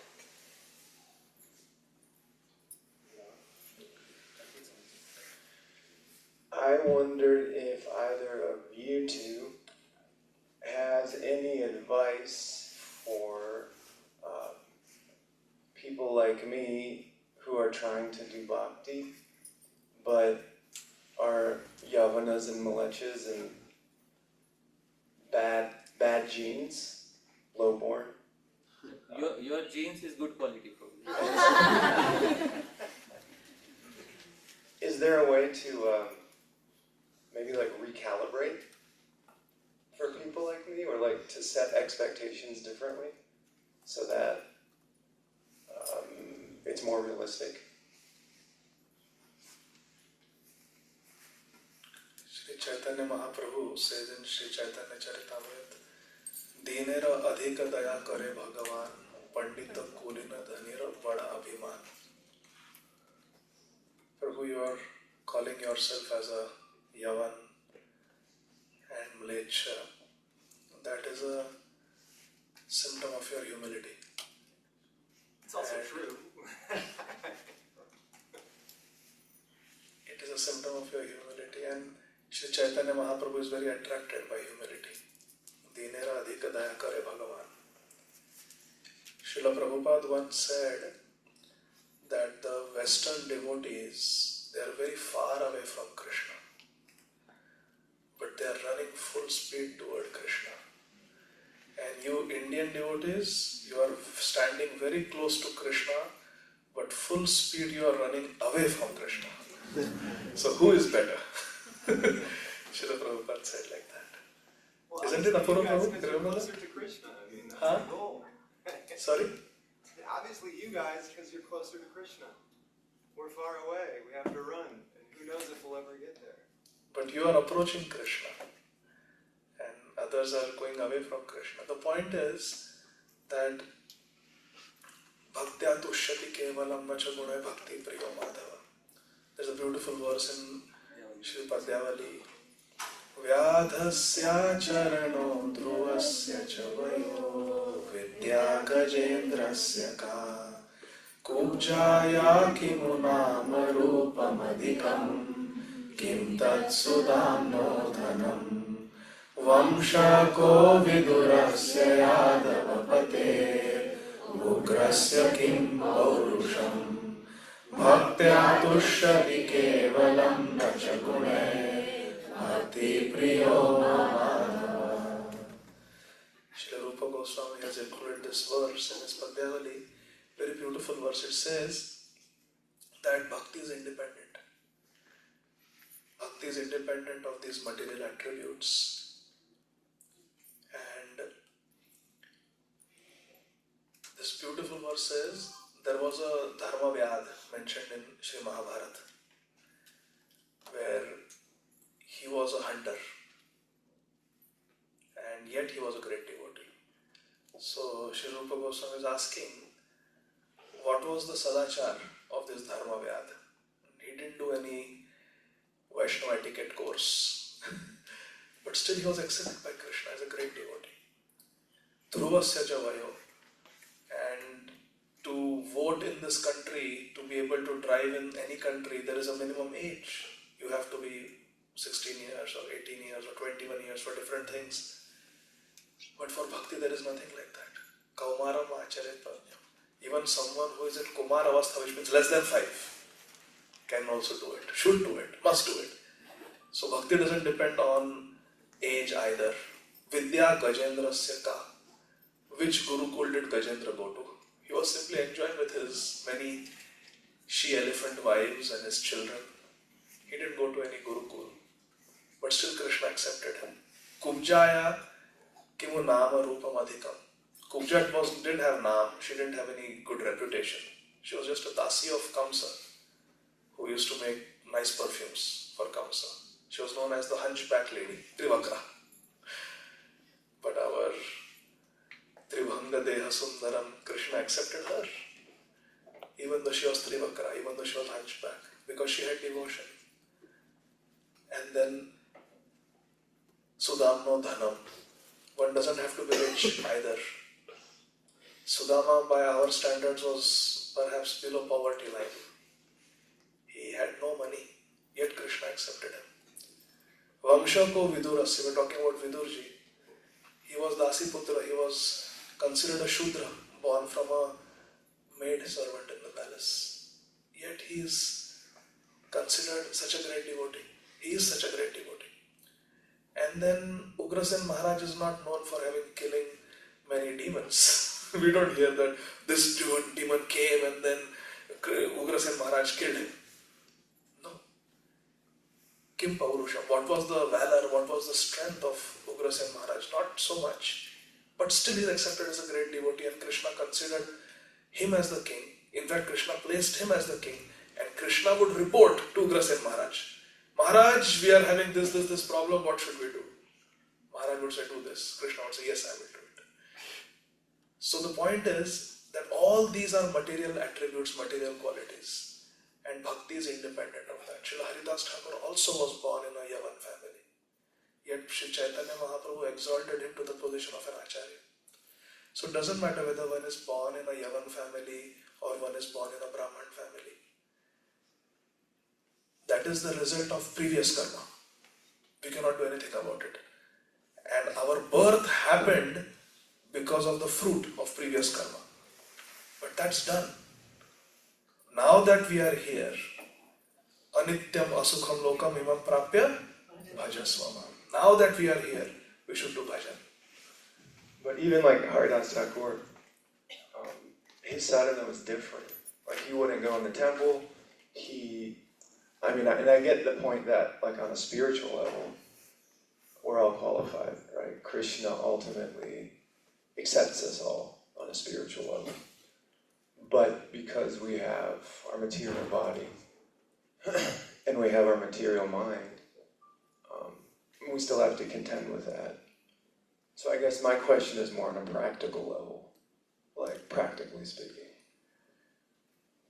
I will let Haripasha Prabhu respond, but my thoughts on that would be that we all are haunted by our previous conditionings.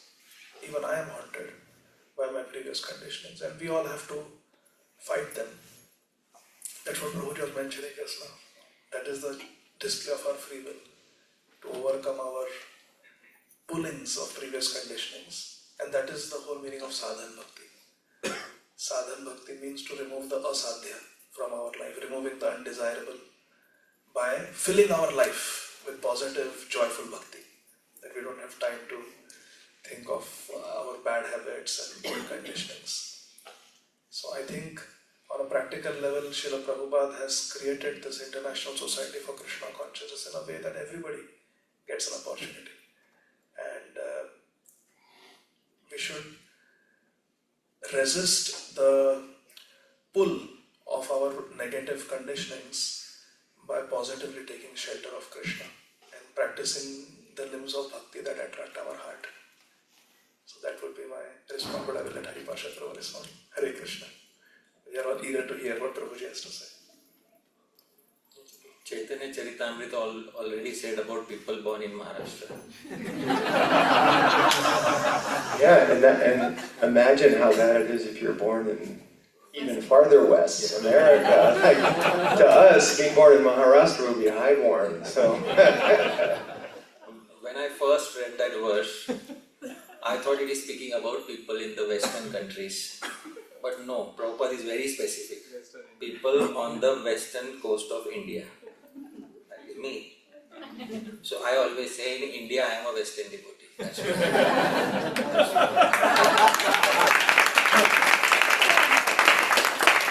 so you and me, we are same Prabhuji. Very good joke. But practically speaking, I'll be very honest in terms of practical reality. When we take birth in different jatis, when we take birth in different families,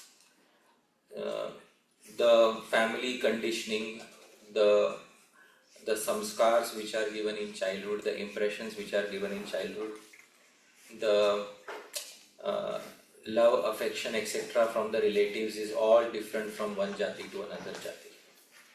That is the honest, practical reality. And therefore it becomes very difficult when we take birth in certain jatis that we can, it is certainly difficult when we try to approach Krishna, because it is a fact that sometimes a particular birth does make a certain difference. That's reality of the fact. So there is difference, the difference occurs by birth, but bhakti is meant for all human beings. In the Bhakti Rasamrita Sindhu, I am first giving the theoretical part, then I will explain the practical one. In Bhakti Rasamrita Sindhu, Sri Rupa Goswami says that Shastratah Shruyate Bhaktau Nrimatrasya Adhikarita. Shastratah Shruyate, from the Shastra it is heard, Bhaktau, on the path of bhakti, Nramatrasya, you just have to be Nara, human being, Adhikarita. Then you have Adhikar, you have eligibility to enter on the path. Wonderful. So at least I wish to ask you in a simple yes or no, do you believe you have eligibility to enter the path of bhakti? Yes. Wonderful. So,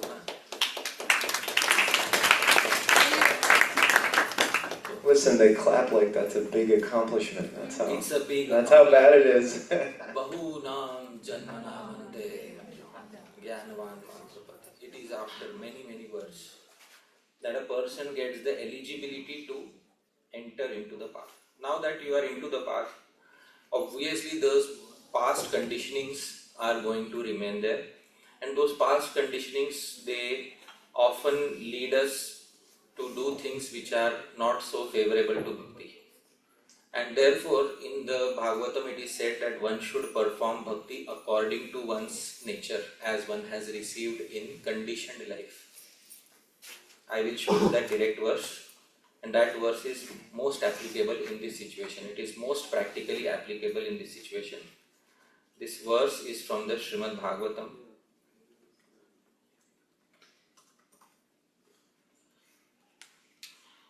कायेन वाचा मनसेन्द्रियैर्वा बुद्ध्यात्मना वानुसृतस्वभावा करोति यत् सकलं परस्मै नारायणायेति समर्पयेत्. So, you can see the text, Prabhu? Prabhuji, you can see the text? Yeah. Can you please read the translation? In accordance with the particular nature one has acquired in conditioned life, whatever one does with body, words, mind, senses, intelligence, or purified consciousness, one should offer to the Supreme. Thinking, this is for the pleasure of Lord Narayan. yeah. So whatever one does through one's body, mind, activities, etc. one can offer to Bhagwan. This is a technical name in Sanskrit. Please repeat, dear devotees. Arop Siddha Bhakti. Arop Siddha Bhakti is the level of bhakti which works for individuals who are heavily conditioned by their previous nature. So the bhakti is for all humans, and Arop Siddha Bhakti especially for those humans who feel that they are conditioned by their previous nature. There are many people who are born in the West, but I have seen that they are more Indian than Indians. I have seen some of them. So it's not about birth actually. Birth is just one of the factors. The previous samskars may be Indian, although the body may be Western. So, if you feel that your previous samskars are also not so favorable, Arop Siddha Bhakti, it's a separate topic altogether, but that Bhakti will work for you. So, that is what I would like to say at this point of time. Okay. Yeah. Thank you so much. Very well, thank you. We have to leave, but Ravindranath has one question. Okay. You can go ahead. Sorry. Prabhu, I just wanted to ask, like in the class, you mentioned that Ashcharya is the basis of all the rasas. And in one of the classes you mentioned like we have to find some Naveen Nutanta, like newness and uniqueness in our like study or kathas that will give us that Ashcharya. But when we are like hearing the same Leela, say for example like Damodar Leela, like how do we find that Naveen Nutanta and how do we maintain that Ashcharya? Wonderful. Here is Kavi Karnapur in Alankar Kaustubh. Rase saras chamatkaro yam vinana raso rasa. Rase sarah, the essence in all the rasas is one. What is that one essence? Chamatkar. What is chamatkar? Ashcharya. And how is surprise expressed? Wow. So the essence in all the rasas is what? Wow. Yam vina, without which na raso rasa. Ras is not actually ras. So the essence of all the rasas is chamatkar. Rase saras chamatkaro yam vina na raso rasa. In every pastime you have to explore an angle which has not been explored before. Damodar Leela, the Leela of Bhagwan eating dirt. In Damodar Leela, who exhibited the greatest mercy upon the Yamalarjun trees, dear devotees? Please tell me. Huh? You know, but let the people experience the wow. Who exhibited the biggest mercy on the two trees? Mother Yashoda. Says the great Guru of Sri Harisuri, he composes a verse. I'll sing the verse, please hear. Upagritam Yamalarjuna Yodhrubam Sitatanu Janu Shaiva Yashodaya Vidita Bandhana Pida Ivaishatau Muni Vinigrahato Yadamu Muchat. Upakritam, Upakar. What is Upakar, dear devotees? Favor. Highest favor. Yamalarjuna Yodhrubam, the best favor. Siddhatanu Janu Shaiva, the brilliant complexion. Yashodaya. Yashoda did the greatest favor on the Yamalarjun trees. How? Dear devotees. Vidita Bandhana Pida. Yashoda was the first person in the entire history of humankind to make the Supreme Personality of Godhead experience what is the pain of bondage. And after he experienced the pain of bondage, the first thing he did is he released both of them out of their bondage.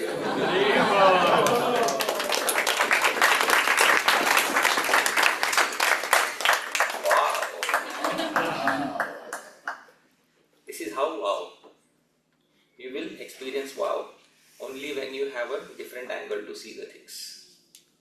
So that keep finding. Therefore, we are looking for verses. Therefore, we are studying the entire literature. We are searching for that one thing to do. What are we searching? Wow. Because rase saras chamatkaro yam vinana raso rasa. Without it, rasa is not actually rasa. After some time, when you again go to that pastime, and again realize, then again you will have a wow. I hope you are able to understand. Whenever you see it from a new angle, you will again have a wow. So the whole process of Bhakti Ras is to keep finding that wow. This is the wonderful, the glory of the dust of Raja also. One last thing, then I'll end. Apyudha Kalpana Gameru Mani Triloki, the great Guru of Sri Harishuri, wrote 1000 verses on the 10th canto. Those verses have not yet been translated, so I'm translating one or two for. So, this is actually the entire three worlds cannot be compared to the dust of Vrindavan. And what is the reason? A small child walking around in Vrindavan just took a few particles of dust, put it in his mouth, and in his mouth those particles transformed into the entire universe.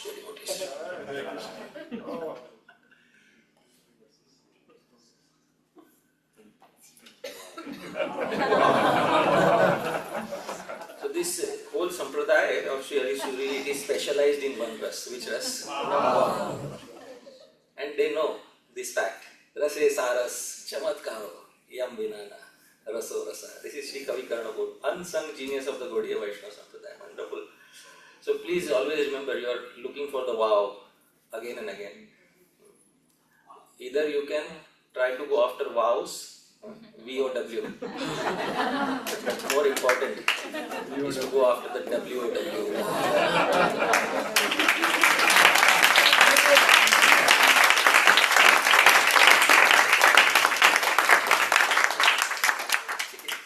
The vow will help you in your vows too.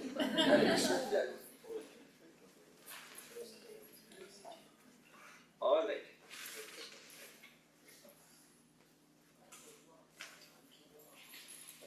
We'll pause.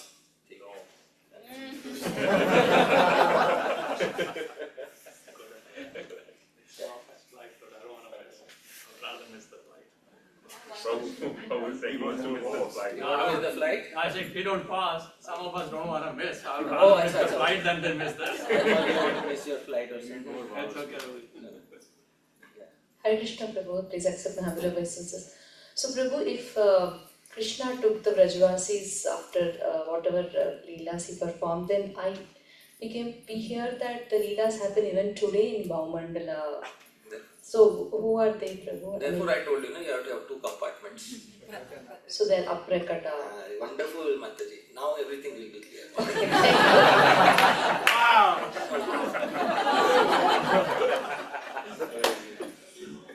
See, the framework has to be, when you build a building, first thing you put the steel framework. Then you build everything on top of it. So first only I put the framework. I have two separate compartments, Prakat and Aprakat. So the confusion is not there. Chalo. Hare Krishna. When is it stopping? Bro, only if in case it is okay, I will. Okay, it's okay. Broji, in last 2 days, you have busted 2 of my goals. First one, I was thinking that the goal of my chanting Hare Krishna is to achieve Golok Vrindavan. So, that got busted. Then I spoke to my wife. What is your new goal? So, secondly, I spoke to my wife extensively that in this lifetime, if in case I am able to achieve at least Anartha Nivritti, then my life is successful. Next day you bust that one. So now, Prabhuji, the question which you asked me, that is my question to you. What should I do? Prabhuji, honestly speaking, I am hoping that you might say that the goal of our chanting is to please Krishna. I do not know how does that feel. So that is why that's my question. You might continue saying that goal of my chanting is to please Krishna. You do not know how to please Krishna, you please Guru. I will not give you that line. Sorry. you will not get memorized answers here. So, but one thing I will tell you. Hearing your question, I remembered one phrase. Ashaktoham griharambhe, shaktoham grihabhanjane. I am unable to make a new home for myself, but I am very expert in breaking somebody else's home.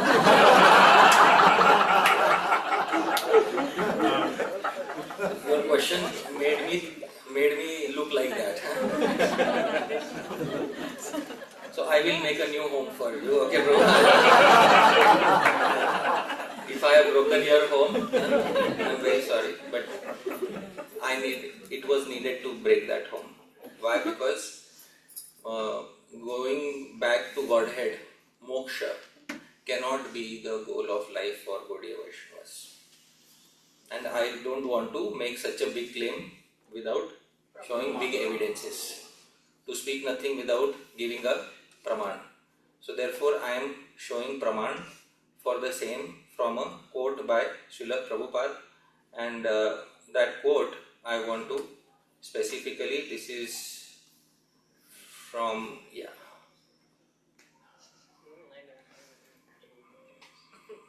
Prabhu, can you read the quote by Srila Prabhupada?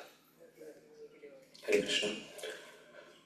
A devotee doesn't desire liberation. A devotee, he does not aspire after going back to home, back to Godhead. No, any place, it doesn't matter. He wants to simply glorify the Supreme Lord. That is his business. It is not the business of the bhakta that he is chanting and dancing and executing devotional service for going to Vaikuntha or Goloka Vrindavan. That is Krishna's desire. If he likes, he will take me. And the reason why I am breaking this conception in Prabhupada's own words is because many times when I speak against moksha, people tell me, but Prabhupada started a magazine. What was the name of the magazine? And so it's a very loaded question. It becomes a very loaded question that you are speaking against going back to Godhead, although the founder of the movement has started a magazine called as Back to God. The real intention of the founder is clear, given here. This is perfectly aligned with Gaudiya Vaishnavism. So Srila Prabhupada knows that it is not the highest goal of life. So the reason for breaking the other goals of life is because we should arrive at the highest goal of life. Prema pumartho mahan.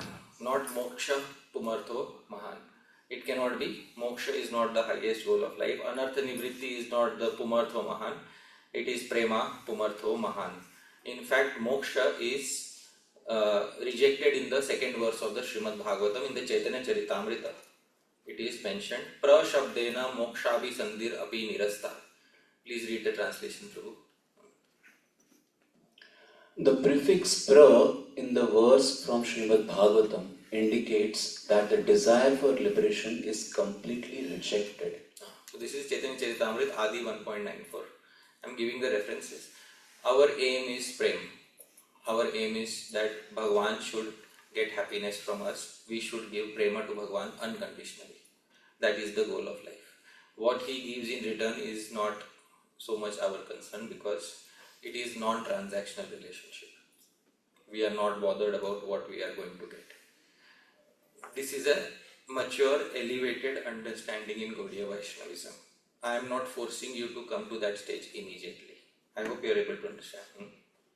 I am not saying that you must think like this. Gradually, we have to come to this stage of understanding.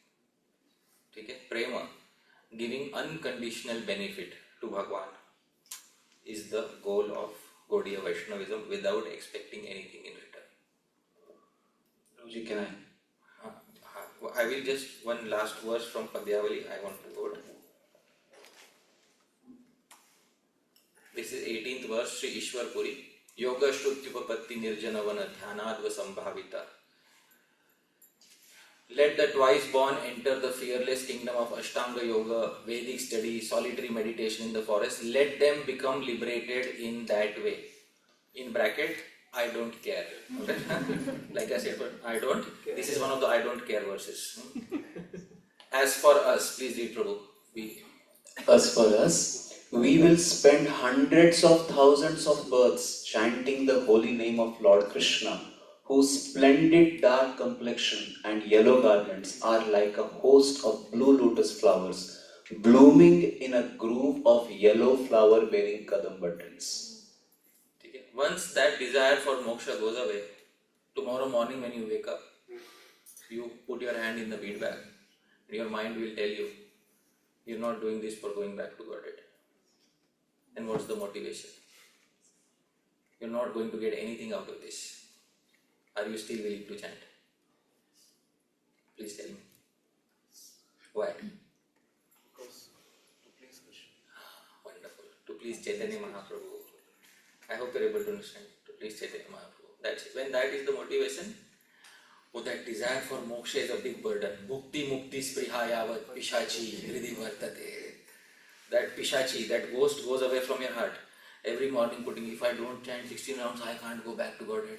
If I don't wake up at 3:30, I can't go back to Godhead. If I don't take a cold shower, I can't go back to Godhead. Get rid of that desire for going back to Godhead is a big burden for you. Paila, you drive away that desire. Be free of that desire. Now you are happy. Okay? So, then the real motivation for bhakti comes after mukti spriha. Not mukti, mukti spriha. The desire for liberation is rejected. I am being very selective in my words. We don't reject mukti. We are rejecting mukti spriha. If mukti comes as a side effect of prema, we will think about it. We will think about it. If it is going to help me in my seva, I will think about it. That is the attitude with which Sri Rupa Goswami approaches mukti. I'll think about it. Let it come, we will think about it. This is Ishwar Puri. Mukti will wait. Let mukti wait. Let mukti wait. Let mukti wait. One last thing I will tell. Once I went to a doctor. Sorry, he's a doctor, but there was nobody in the clinic. There was nobody in the clinic. He made me wait for 20 minutes. Why? Because he wanted to give the impression he's busy.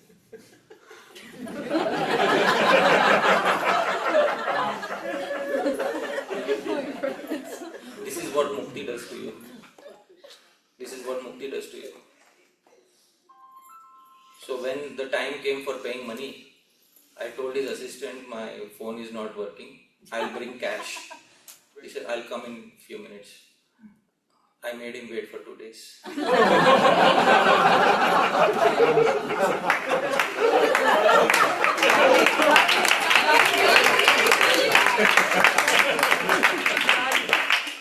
had to call me. I was waiting till the time he calls me. He called me. Sir, your 1,000 rupees appointment fees is remaining. Sure, why not? I don't want to steal your money. But I wanted him to experience the same anxiety that he makes others go through. Why should a sadhu do like that? No, a sadhu should not do like that. But sometimes he should not do with other people. By seeing their faces, one whose body has been pricked by pins can understand the pain of others who are pin-pricked. Realizing that this pain is the same for everyone, he does not want others to suffer in this pain. But one who has never been pricked by pins cannot understand this pain. There is a verse in the Bhagavatam. So one little prick was needed. So similarly, make mukti wait. I hope you are able to understand. Make mukti wait. Don't be in such a hurry. Make mukti wait. Let that be the attitude. That's the attitude of see Ishwar Puri. See Ishwar Puri. What is his attitude? Make mukti wait. It is all right. But have the broad heart to relish bhakti ras till that time. That we will not compensate. That we will not compromise with. But mukti we will see when it comes. We will consider it. If it is favorable for our seva, we will see. So, please remember the example of the doctor. I am not an asadu, but I just want thoda little pinprick. This is my nature. Therefore, Chaitanya Charitamrita says people on the western side of India.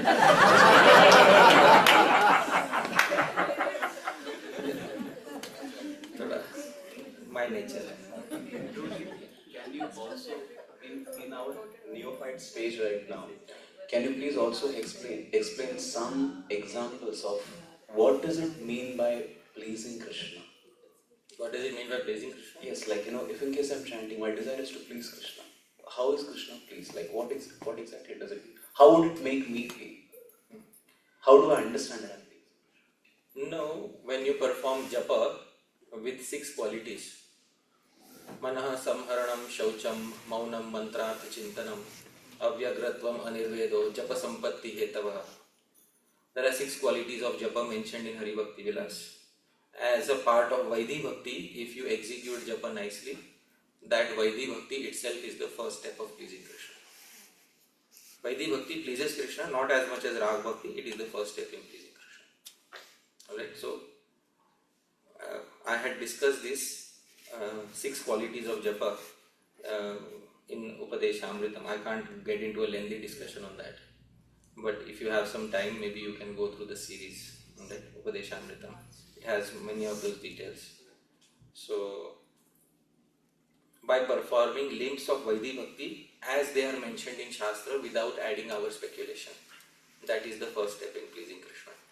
And then gradually you associate with the sadhu from Rag Marg, and then gradually learn the art of love, and then progress in that direction.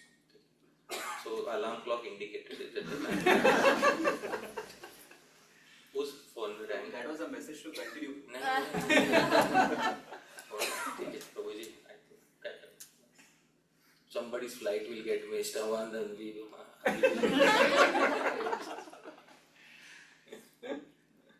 Should we take one last question, Okay, Hare Krishna. It's for you only, Prabhuji. For me? Yeah, yes, for you. Why are all the loaded questions coming? Prabhuji, actually, till now I didn't ask any question, but the last statement which you clarified for Keshav Prabhuji, that made me to ask these questions, because now our goal is not going back to Gadadhar.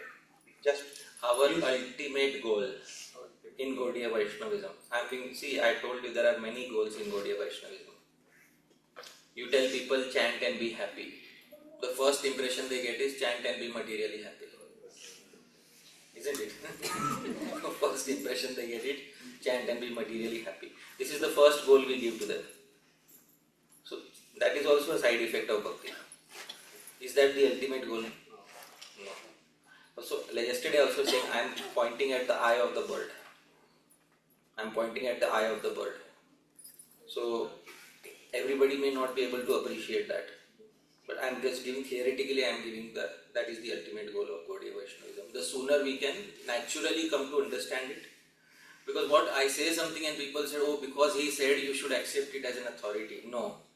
He said as a theoretical point everybody should understand it. And practically only when you reach that level of realization, that is when you will be able to understand it.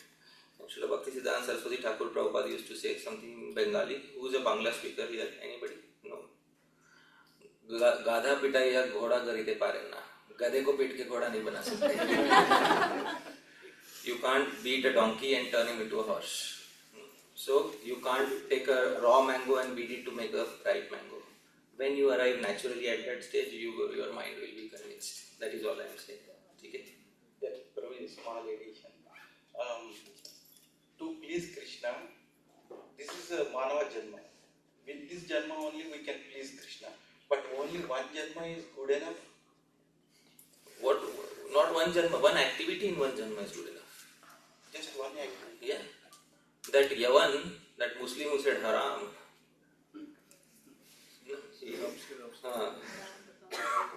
In Chaitanya Charitamrita it is mentioned there is a Muslim who suggested haram because he was being killed by a boar.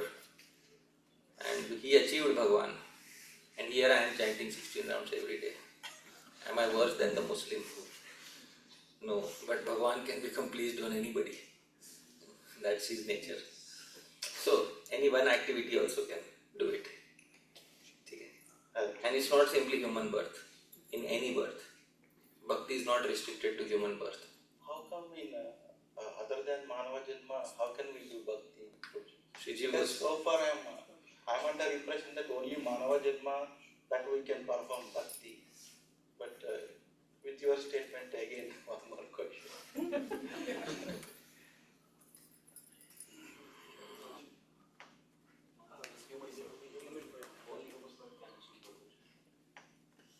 Shiji Goswami quotes Garud Puran in Bhakti Sandarbha.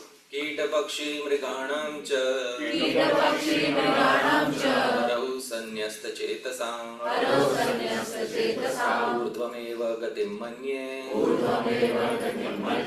Kim Punargyaninam Nrinam. Kita, what is Kita, dear devotees? Insects. Pakshi, Mriganam Cha, and animals. Harau Sanyasta Chetasam, if they have invested their consciousness in Hari. Urdhvameva Gatim Manye, Garudji says, I consider them to have the same destination as Vaikuntha. Kim Punar, what to speak of? Jnaninam Nrinam, learned human beings. So many times you will see some elephants are visiting temples daily, some cows are visiting temples daily. So, Bhakti is Sarvatriki Vidya, it is universal process. Eligibility is mainly for humans.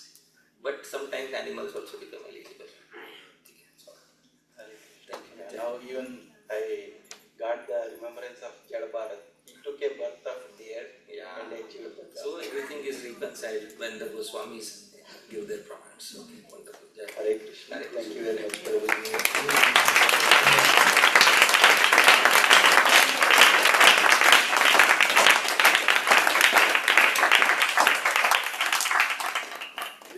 Thank you very much, Prabhuji. I'm not asking any question, but I see that our kids are sitting very seriously hearing the whole 3 days. I don't have enough glorification to glorify them, and any suggestion for them, because as you mentioned, Shastra has to be read in the original language. That's a question already.